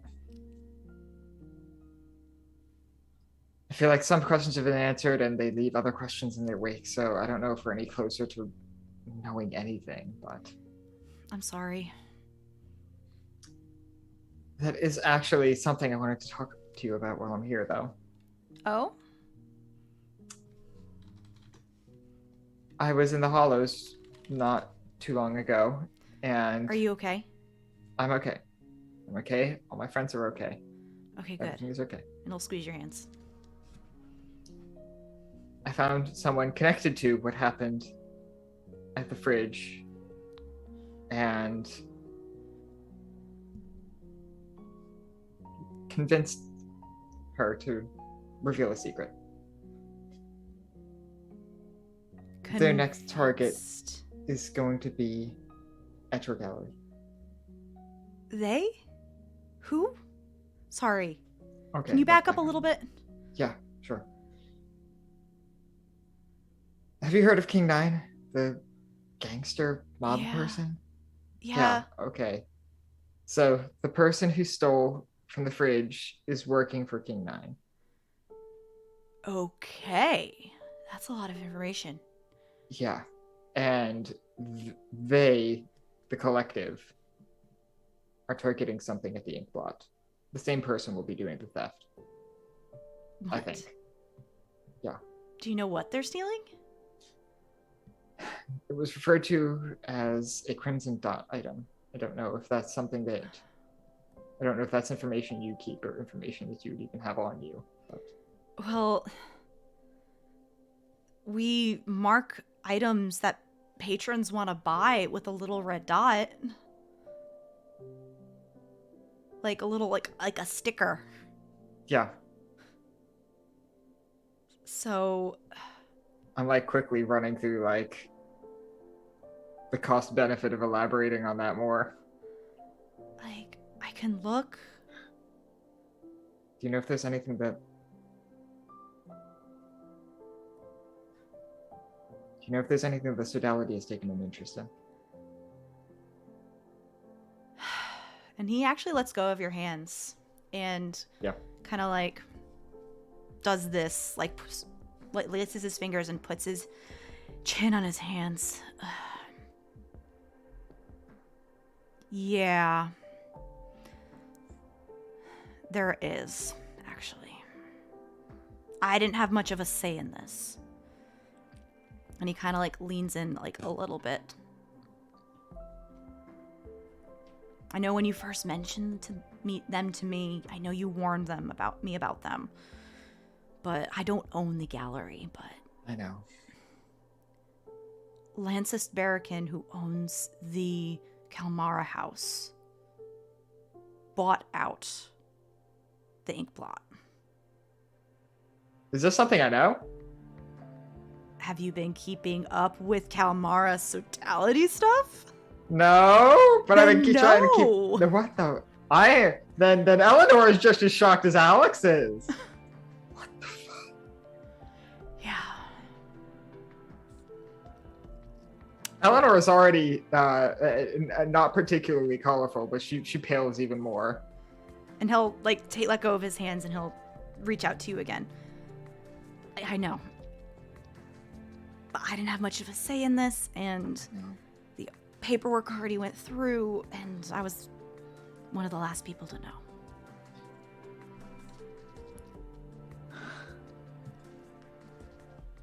Okay. Not much I can do about it unless I want to start looking for a new job. No, I understand. That just. Yeah, and you would know Lancis Barrakin as a very, very short man with spectacles and a starburst birthmark on the left side of his face. Is he a bastard? Does he suck? Yeah. At least not in public. Okay, sure. You, on the other hand, not the... He believes in what the sodality believes in. Let's put it that way. What a shithead. Yeah. So, we're in the process of setting up the gallery for the artist that is showing. So do you know when? Because the last thing I would like is for her art to be stolen. I'll give the date whenever that is in relation to now. That's mid-showing. Yeah, we're in the process of setting up the gallery right now with her work. Yeah. So the problem is clients and people who buy the art haven't seen anything yet, so there's probably no dot on it yet. Yeah. But we have a date. Do you want me to try and get in contact with some friends or see if they can do anything? If you have any friends who can deal with something like this, I talked to Emery, and he's bringing someone from the Parasite. What's Emery gonna do? Emery's bringing a friend from the Parasite. And Emery is competent on his own. Emery is competent on his own, but I can't imagine him coming to the Marquis Quarter to go through a gallery. His cover is that it's going to be a date. Okay, but whenever I think of him, when I think date, I think like a seedy bar getting drinks, not up here. No offense to your brother, I like him well enough, but it's just not the first impression. You're being very generous. When I think of Emery and dates, I usually think of arson, but yeah, as long as he doesn't burn down the gallery, I I will have him arrested if he burns down the gallery. As you should, but I'm pretty sure it'll be okay. Okay. But he'll be bringing someone more responsible than he is. That's good to hear. That's very good to hear. Yeah. I'll be around. I'll have some friends with me. You're coming. Or I will be there. I will try to have some other people with me. I'd love for you to be there. Titania is a wonderful artist. I think you'll really like what she has going on in the show. If there's one thing I've learned, it's that the sodality usually picks... Oh, they dislike some very good artists, but it's neither here nor there, I suppose.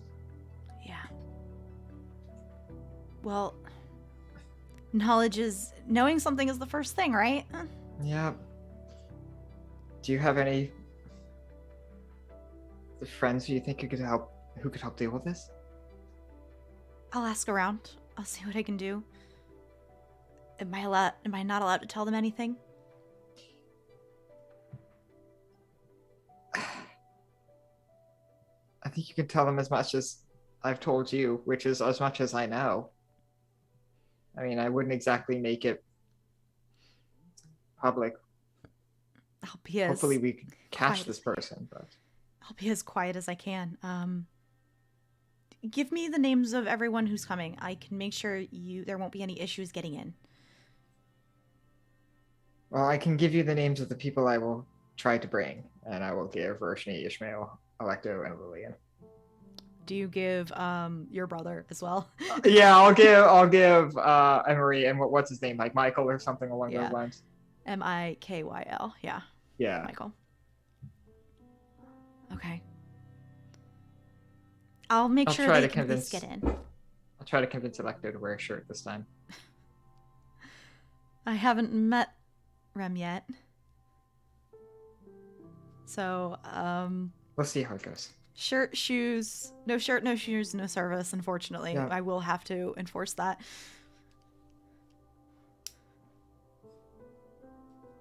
If you give me their size, I'll at least have something in the back ready for them. Size is big. I can get something custom tailored.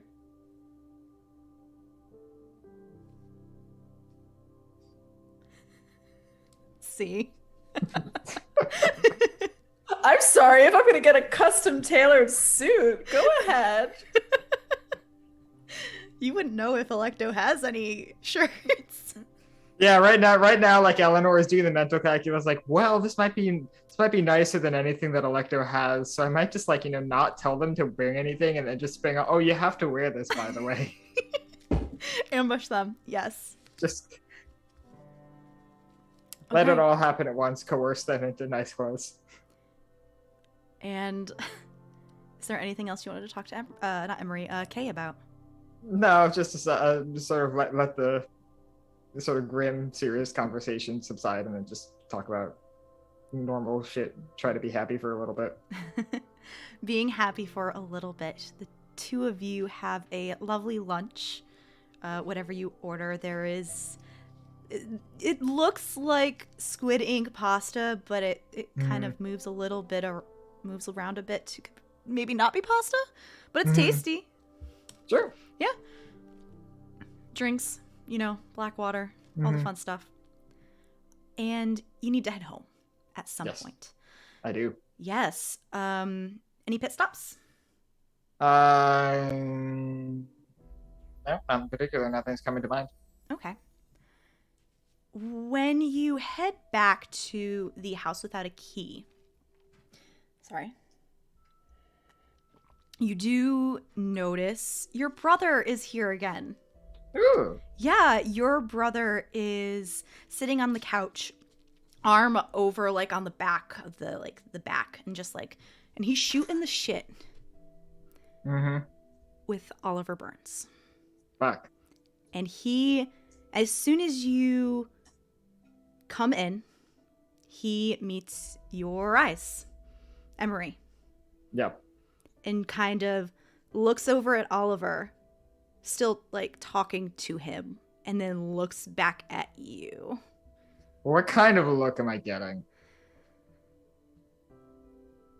Nothing bad, but definitely along the lines of come say hi, along those lines, but not forcing you to. But as you come in, you just realize they're just talking about a local zeros, just just drinks and stuff at zeros. And Emery is saying one time I went there and it was basically a dogfighting pit, and that was the weirdest time I've seen zeros and what it looked like at some point, and along those lines. Felt like I was at my job and stuff like that. But he kind of gives you a look and waves at you. Eleanor. Hey. Yeah, wanted to introduce you to a friend of mine. I shoot him a dirty, dirty look. He gives you a look. Well, not really a friend, but I'm staying the night, he's staying the night because of his shitty neighbor and stuff like that, so. And then Oliver turns to you and gives you a wry nod. If it were anybody else, I would make the obligatory comment of he's staying the night, you're staying the night together, ? But Wouldn't be the first, wouldn't be the last. For Of Elmarie. course. But I resist that urge, and I sort of like I take like a long time like putting my stuff, not like a suspiciously long time, but like just me personally, I'm like, fuck. But like I take a bit like just putting my stuff down, but eventually I do join them against what like all the rest of me wants to do. Eleanor, was it? Yeah. I just wanted to say thank you. This place has been a blessing since my neighbor has not shut up, and if there's anything I can do, like money, supplies to help with the house, please let me know. That's what we're here. It's what it's here for. And for what it's worth, the house would run with or without me. I just help out. If I can help out even more, please let me know. I've heard good things about the place, and it hasn't disappointed. And you're doing a good job running it. I try. And a neighbor that won't be quiet, you wouldn't happen to live by, and I will give like sort of like the neighborhood that Ishmael lives in. Sort of like no. implying it's Yasser. No, I live in a duplex on the other side of Gotcha. Fartown. Okay. Neighbor will not shut up. I have a friend who has a very noisy neighbor, so I had to ask. Yeah, no, getting it on with a lot of people very loudly. I see. Yeah. Oh. Good for them. Question mark, question mark. Yeah, good for them, not good for me. But, thanks for letting me stay. Of course. And, he kind of stands and, like, stretches for a second before I'm gonna head off to my room that I've been using here at least, so. Can you pull a card? Sure. Hold on, let me get the meanings. Okay. On the gold sun. Oh, Unwelcome child. Level okay. 5. Notions, cats, clocks, and wind. Meanings, bad luck, imbalance, things undesired, outcasts, duplicitousness. -1 to ardence. Okay, well, glad I'm not one of those.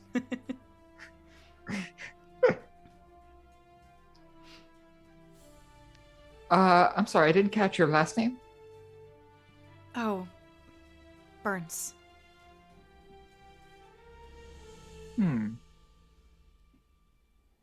Fuck it, I'm gonna do it. I am going to. Oh, give me 1 minute. I'm going to go back to like sort of the front door where I left my bag, and I'm going to produce Oliver's manuscript. Did you write this? And I'm going to sort of like present it to with his name like very clearly on it. This is yours. As you pull it out from your bag and hand it over to him, he freezes and reaches out with 2 shaky hands to grab it. His eyes are getting weepy. He doesn't say anything. There's not even a cover. It's just like a stack of papers clipped together. But there is a title, and his fingers run over the title and his name. I didn't mean to upset you or anything. It's just Saturnine is a weird place, and this came into my possession. At this point, I think I would never. It's where it belongs. I've read this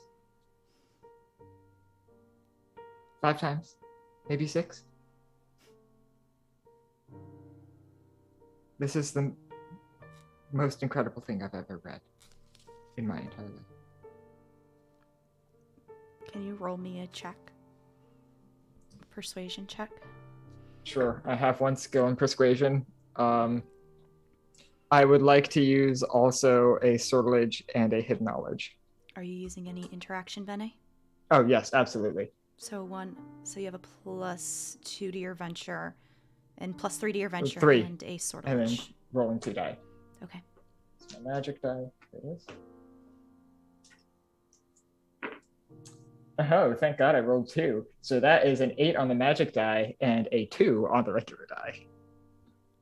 +3 for both.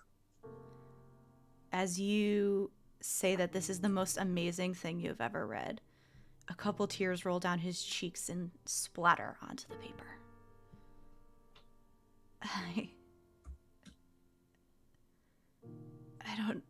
I don't know what to say.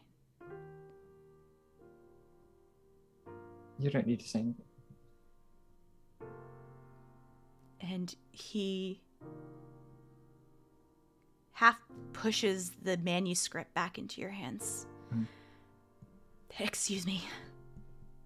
And speed walks off towards the stairs. Sure. Your brother takes out a cigarette and lights it. Is that the right thing to do?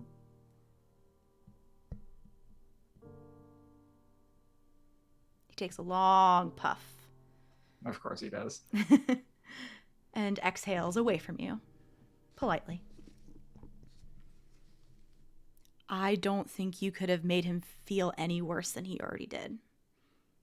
So yes. I still lied to him. What was that, Alex? I still lied to him. Yeah, but I think the final result on how you handled that was good.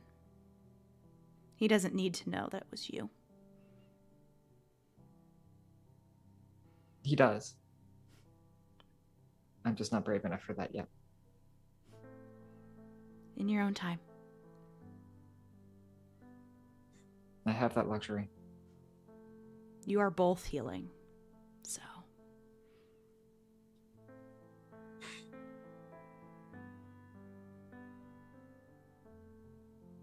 On the bright side, I brought dinner. Thanks, I appreciate it. Brought dumplings. Babas? Yes.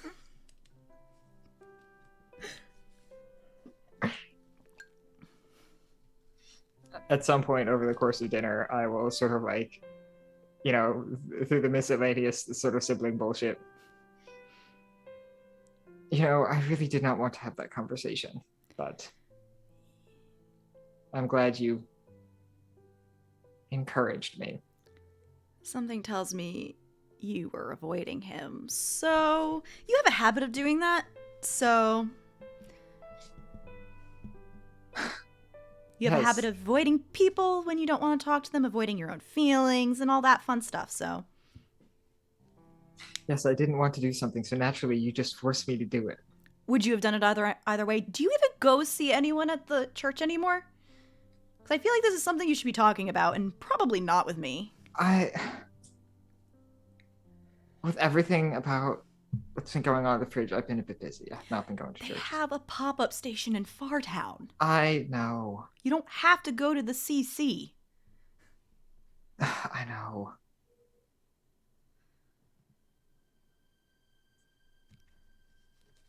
All right. Regardless, I'm proud of you, and I think he's gonna be okay. I hope so. Like I said, I don't think he can get any worse. Yeah, thanks for that assessment. Yeah, I can be insightful when I want to be. Want to. Keyword. Want to. Keyword. Speaking of, Kay is expecting you in a couple of weeks at the ink lot. All right, cool. I hope they're doing well. Yeah, he's okay. Were they surprised when they heard I was coming? Yes, actually, very. I'll make sure to get dressed to the nines and surprise them even more. Yeah, now I just need to make sure that Alecto is dressed properly. Good luck. Thanks, we're gonna need it. I'm sure it'll be fine. Kay knows fashion and knows what they're doing. Yeah, I asked him to collect some clothes, size big. Size large. Good idea. Sodality brought the ink blot. I'm sorry, what? Sodality brought the ink blot. I'm sorry, what? Yeah. Well, fuck. Yeah. Why?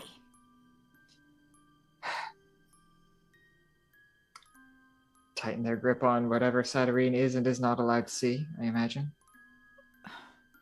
So the Sodality bought the ink blot, and this person you're trying to infiltrate it is also doing it?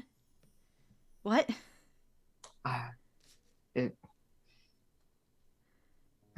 doesn't make sense. It doesn't. You're right. Ugh, this is a Maybe they're mess. trying to maintain some sort of plausible deniability. Have someone come in, get rid of a piece. They just don't spend any time investigating. They get to write it off as some random Handwave. malicious actor. That makes sense, yeah.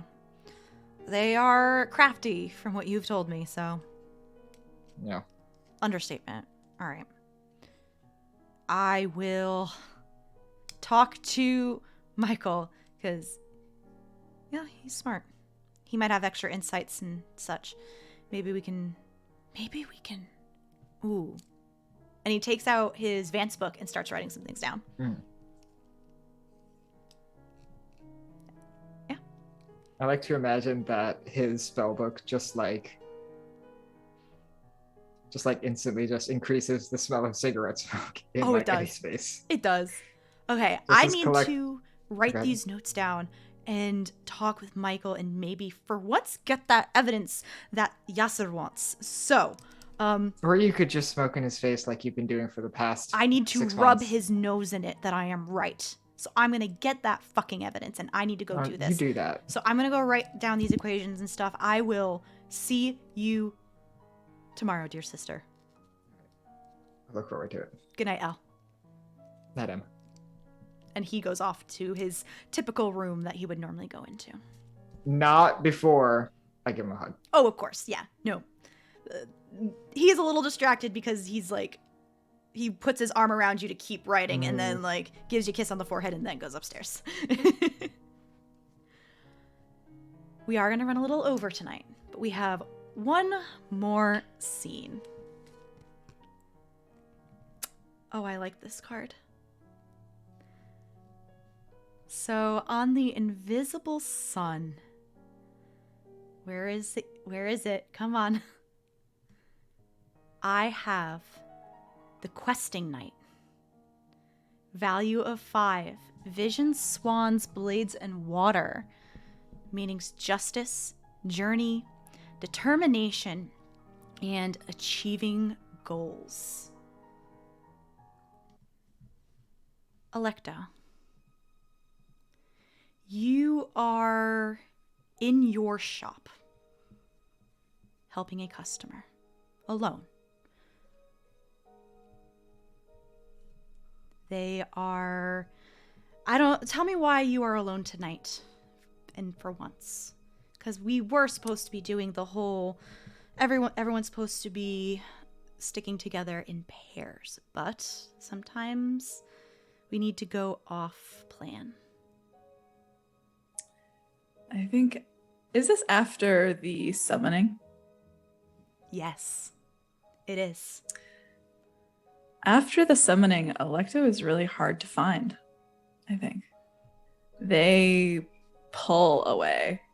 Like, they leave Ishmael's home, and they just don't show back up for, like, a while. And they don't go out. If people write them notes, they don't return them. And they, like, have really strongly just, I think, pulled away. So they're in their shop still, but they make themselves scarce during the day. The shop's still closed. And they wander around Lost and Found, I think, for hours and hours, telling Rafi that they're going to keep getting a wardrobe. They're looking for curses. Pax still hasn't come. But they just wander and wander and wander, and they return home, close their shop, lock it, and sleep. Mm-hmm. Today, this person managed to weasel their way in before they closed. So they're directing them down an aisle, shooing them toward, I think, what is what looks like a salt grinder with a pile of like the salt is little, but the salt inside are these little animals that are kind of like running around in circles around the salt. But the curse is called the odor of pain, and if you sprinkle it on somebody or their food, this heinous, undetectable smell of meat begins to encircle the victim, and animals and beasts are drawn toward the smell, hungry and incensed for food. Oh, that's terrible, and I love it. It's a bit of a vicious one, and Alecto is kind of unlike themselves, kind of just like sweeping this person toward like one of the most vicious curses that they have in their shop, just kind of without another word. This person Down that aisle. All right. Jeez. And they get the curse that they are here to grab, pay you, and leave. The ding, ding, ding of the shop door bells ringing behind them as they exit. Close that, Alecto says. And I think maybe like the locks click shut behind. Don't you have like 3 locks? Yep. All 3. All 3 locks click behind them, and it is quiet for a long time. Until it is not. All of a sudden, you hear a familiar sound that you have only heard in a vision so far. Weeks ago, when you smoked that root, and this explosion comes from your room, along with the sound of shattering glass, quickly followed by cursing and coughing. And your door swings open. The door to your bedroom swings open with smoke billowing out. And just like in your vision, you see Anya. You see a large shard of glass embedded in one shoulder, with smaller cuts along her face and neck and arms. Just like whenever she blows glass, she's wearing her safety glasses and heavy gloves. And in one arm, there is a blowpipe with a ruined making at the end, clutched in one hand.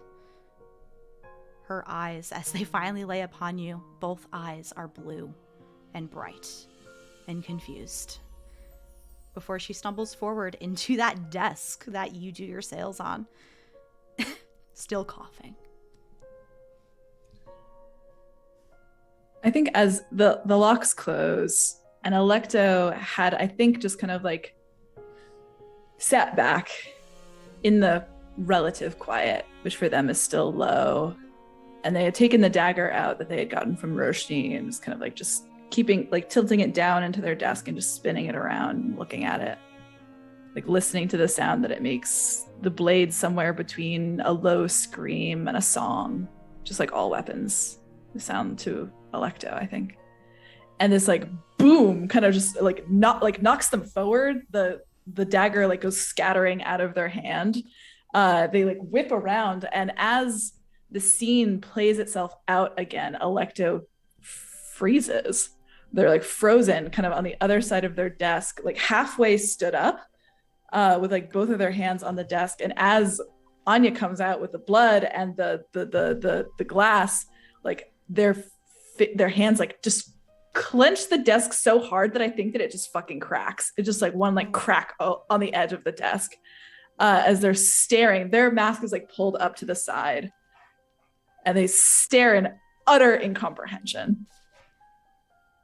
And Anya stares back, very confused, looking around your shop at these trinkets and garbage before landing on you and just this dagger on the desk, your grip on the wood. Where are we, Alecto? Ow, ow, ow. Do you have... Where are we? Do you have bandages? And we didn't get this far in the vision, right? No. We did not. Fuck, shit. Where are we? I thought you lived in an apartment. What? Alecto, breathe. Why are you so surprised to see me? I saw you earlier today.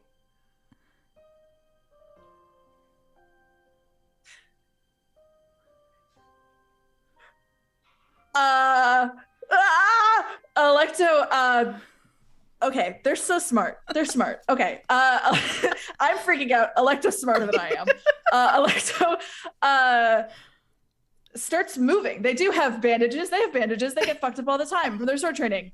They kind of like pressed away, I think, from Anya, horrified to touch her, horrified that they're moving, like they're in a dream, but they're like playing along so that it keeps going, I think is what happens. They're like, okay, I'll play along so that she stays.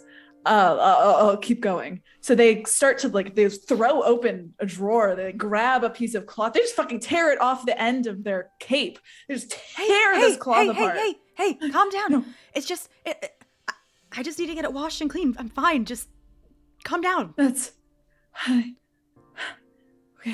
And she kind of takes the one hand and places this heavy metal blowpipe on your counter with this ruined glass at the end, and kind of takes, when her hand is now empty, she's like, calm down. As she brings her hand toward Alecto, they skitter back, huge steps backward. No. What's gotten into you?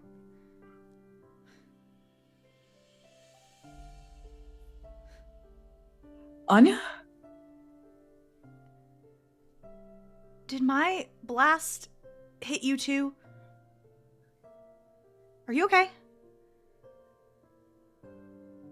No. I knew mishaps could be bad, but I didn't think they could fuck around. You're dead. What are you doing here? You're dead. Calm down. Roll me an intellect roll, please. For when she says the word mishap. This should be a pretty easy roll. You say that. I'll use a Bene though. And maybe also a hidden knowledge because I know her. Yeah. I knew her. You know worked her? as a maker, Knew yes. Her. That is a 4 total. Yeah, you would know. Okay. You know mishaps happen. When she says the word mishaps happen when you are making something and something goes wrong when you're adding the power source. Shit just happens sometimes. Sometimes there's explosions. Sometimes people get curses and such along those lines. And so she says that a mishap happened. I'm not dead. I'm right here. I like to focus. Okay. I'm going to pull this off. And if you can just put some bandages on so I don't bleed out wherever we are. Okay? Alecto looks at the bandages in their hands, horrified by the idea of touching her. But they look back up and there's this softness. I think at this point they don't care where they are. They don't care if it's a dream. They don't care if they're in shadow. Whatever is happening, they don't care. They nod. All right, I'm going to pull it out on 3. Okay? 1, 2, and then she yanks this piece of glass out, which is bloody, and it was embedded in her upper arm. And yeah. And Alecto moves forward and just does one wrap tight. They know how to do this. They did this to friends, enemies, lovers on the battlefield when they were in shadow. They know how to tie a wound. And they cut, almost like a tourniquet, like on the upper part, like on the shoulder area to try to staunch. And then they just layer the other side over and press. And they look from their hand, which is touching her, to her face. As you're wrapping her injury, she gets distracted, but waits until you're done putting everything on her before taking your hand and looking down at it, and she's staring at the hand armor.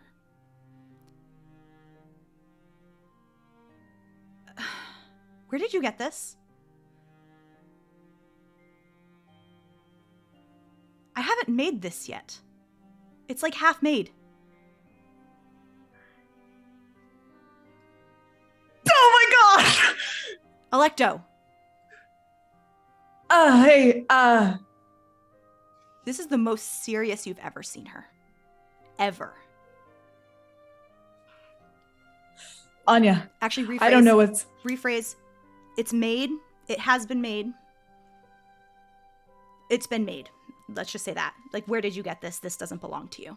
That was a mistake on my part.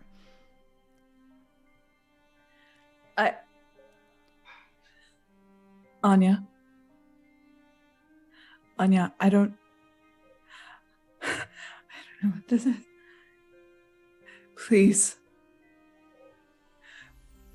Please don't let me kiss you. What? Alecto. First of all, breathe. You are freaking out. I have never seen you freak out like this. Second of all, okay. Third of all, you didn't answer my question. Where did you get this? Do you know how dangerous this is? Did you steal this? No, it was stolen from you? No, I sold this like a couple months ago.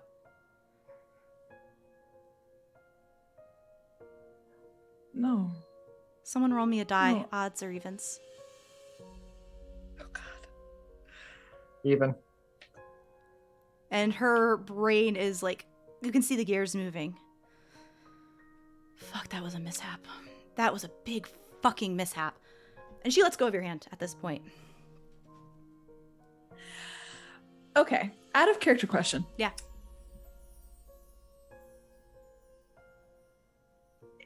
Words, see. Words.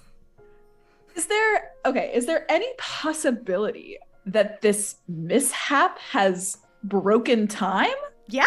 and has put her here? Yeah. Yeah, that's a possibility. Yeah. Okay. No, that's actually what she was thinking about. That's what she was thinking about. Last time I checked you see why I chose that card and why this situation now? That's right. The fleeting moment card specifically has time shenanigans written onto it. But she looks at you. I can't believe a fucking mishap threw me in somewhere else. Listen, I don't know where I am right now, when I am. Do not use that. It is so dangerous, Alecto. Why did you make this? Someone said I couldn't. Okay? It was a little too late. And we talked about that. No, we're talking about it right now. Time, fuckery, listen. And she pauses and takes a big breath. Okay, I smell burnt mushrooms, meaning the mishap is fading likely. Listen, do not use that. Okay? Fading. Fading, what do you mean? No, Listen. you're... Listen, do not use that, okay? It is dangerous. Anya, what does it do?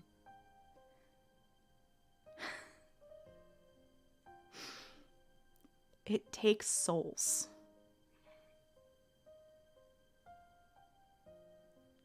I should have never made it. And if you can get your hands on other ones, please destroy them.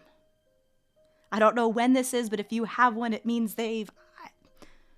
I don't know, but...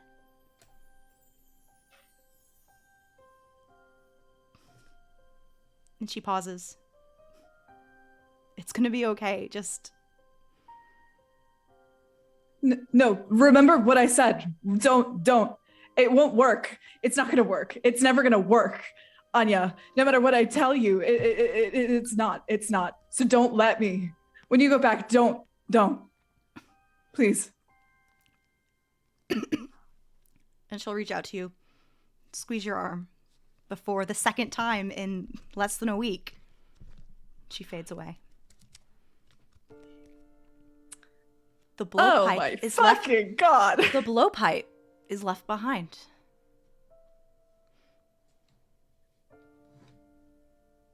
And that's where we're Alecto. gonna... Oh, go ahead. Oh, we're God. gonna let the session. I after have that. one more thing, if that's okay. Yep. Alecto watches her fade again, and their hands just right through air. And they like look down at their hands, which I think are stained a little bit with her blood from like pressing the wound down. And it's still there. And they just are, and they look down. They see the dagger. They see the blowpipe. And I think maybe their mask had like come off too, and it was like on the desk as well. They see their mask. And there's this like long moment where nothing happens. And then in one quick flash, Alecto grabs the hilt of the dagger and rings it down on the mask as hard as they fucking can. And it just goes, as it doesn't crack. It just glances off of it. And they like gouge a scrape in their desk as it just pings off the mask. They drop the dagger and hold either side of the mask, or hold either side of the desk again. And like one tear, a second tear, a third falls next to their mask, just undented and perfect. And that's where we'll end the session. Hi, everybody. That was, sorry for running a little long. That was session 7 of the Soul's Confidant. So, as we do every week, we go around and say whether we think we did accomplish any of our arcs, as well as joy or despair, and where you can find us. Everyone okay? Who wants to go first? Give Alecto and C a break. So someone else. I was gonna say I could go first if you want. If you want to. Sure, I will. Hi everyone, my name's C. I love to learn. And by that I mean, holy fuck. Hi everyone, my name's C. I use they, them pronouns. I play your king-sized, heartbroken curse knight Alecto. You can find me, generally speaking, on the internet at Pie Sharp Art. I make very trans and very gay art. I am making a lot of art that is currently not released yet. So I am making stuff, but I just haven't released it. So check me out if you like art. I make it. You can also check me out on Transplaner RPG, which is an all transgender person of color led 100% homebrew D&D 5th edition live stream. We are having our Arc 4 finale next week on Saturday at 3 p.m. U.S. Central Time. So check that out. It is the arc that it is Oka's arc, which is my character. So if you liked some of that, there's going to be an entire ass boss battle with lots of high emotions. So check that out if you like. Despair, Mare. You know that it was despair, and I definitely progressed my arc Just a little bit. Just a little bit, and I'll take a despair. So thank you very much for that. You're welcome. And I'll pass it. I'll pass it to Val. Hi everyone, my name is Valiant Dorian, TTRPG performer and Twitch variety streamer, also resident weepy boy. I play Ishmael, and what else am I supposed to say? God, that was a lot. Joy, despair, arc. Joy, despair, arc. Uh, I don't know. Did I advance my arc today? I don't think so. I'm sorry. I don't think so. I For the really few don't. times I would think I will say no. Yep, I don't think he did, to be honest. So no, I don't think Ishmael advanced his arc. But today will definitely be a despair day. Mr. Pencil in mental breakdown, penciled in mental breakdown indeed did ensue. So, wahoo! Yeah, that was great. All right, I'm gonna pass it on to Hamnah. All right. Hello, everybody. I'm Hamnah. I use any and all pronouns, and I'm a TTRPG performer. You can find me on Twitter at hshahid_. That's HSHAHID_, and that's where I talk about all of the different projects I'm a part of. I play Roshni here, who is your resident House of the Void. Yes. Okay. Anyway. Not the restaurant, but the person. I think I did progress my arc for sure. For sure. And also, I'm gonna argue that Roshni got a joy today. Okay. You know, they had some good times, I think. Yeah, I will pass it on to Alex. All right. Hello, everybody. My name is Alex. You can find me on Twitter at PhoenixAxolotl. This is my only thing I'm working on. And yeah, that's it. As far as session goes, I definitely think I advanced both arcs. I think this was a very pro Eleanor session, so I think I got a joy out of this. Okay. And favorite part was conversation between Ishmael and Yasser at Merrill's. It was very, very good. Hi, I am Mare. You can find me on Twitter at Archmage of Dice. This is my main project right now, though I will be in a one-shot. It's not announced yet, but just keep an eye on my Twitter leading up to the 26th. I will be in a one-shot on the 26th over on Other Doc's channel. I think that's it, but yeah, check out the rest of Forward. We have the Monday nights of The Mind and the Martyr at 9 p.m. Eastern Standard Time start time, and then starting in 2022, we have Urban Shadows run by @Reliable Elliot, and also go check out April at April Raygun, who couldn't make it tonight, but she is also in a bunch of other projects. Go check her out; she's great. We miss you, April. Yeah, we'll see you soon. Also, as a reminder, everybody, this is our last session for the rest of the year. Holidays are coming up. We've got some real life things going on. So we will see you sometime in January. So keep an eye on the Twitter, and we will see you, I don't know, probably like a month or something like that. We're gonna play it by ear. And I think that's it. Let me see if anyone is, oh, where's my friggin' mouse, y'all? Let me see if there's anyone online. Jude is online, Mermaid Royale. Oh, perfect. Thank you so much. We are going to raid, I can't spell today. We're going to raid Mermaid Royal. Perfect. Anyway, go say hi to them, give love and chat, and we will see you in 2022. Bye, everyone.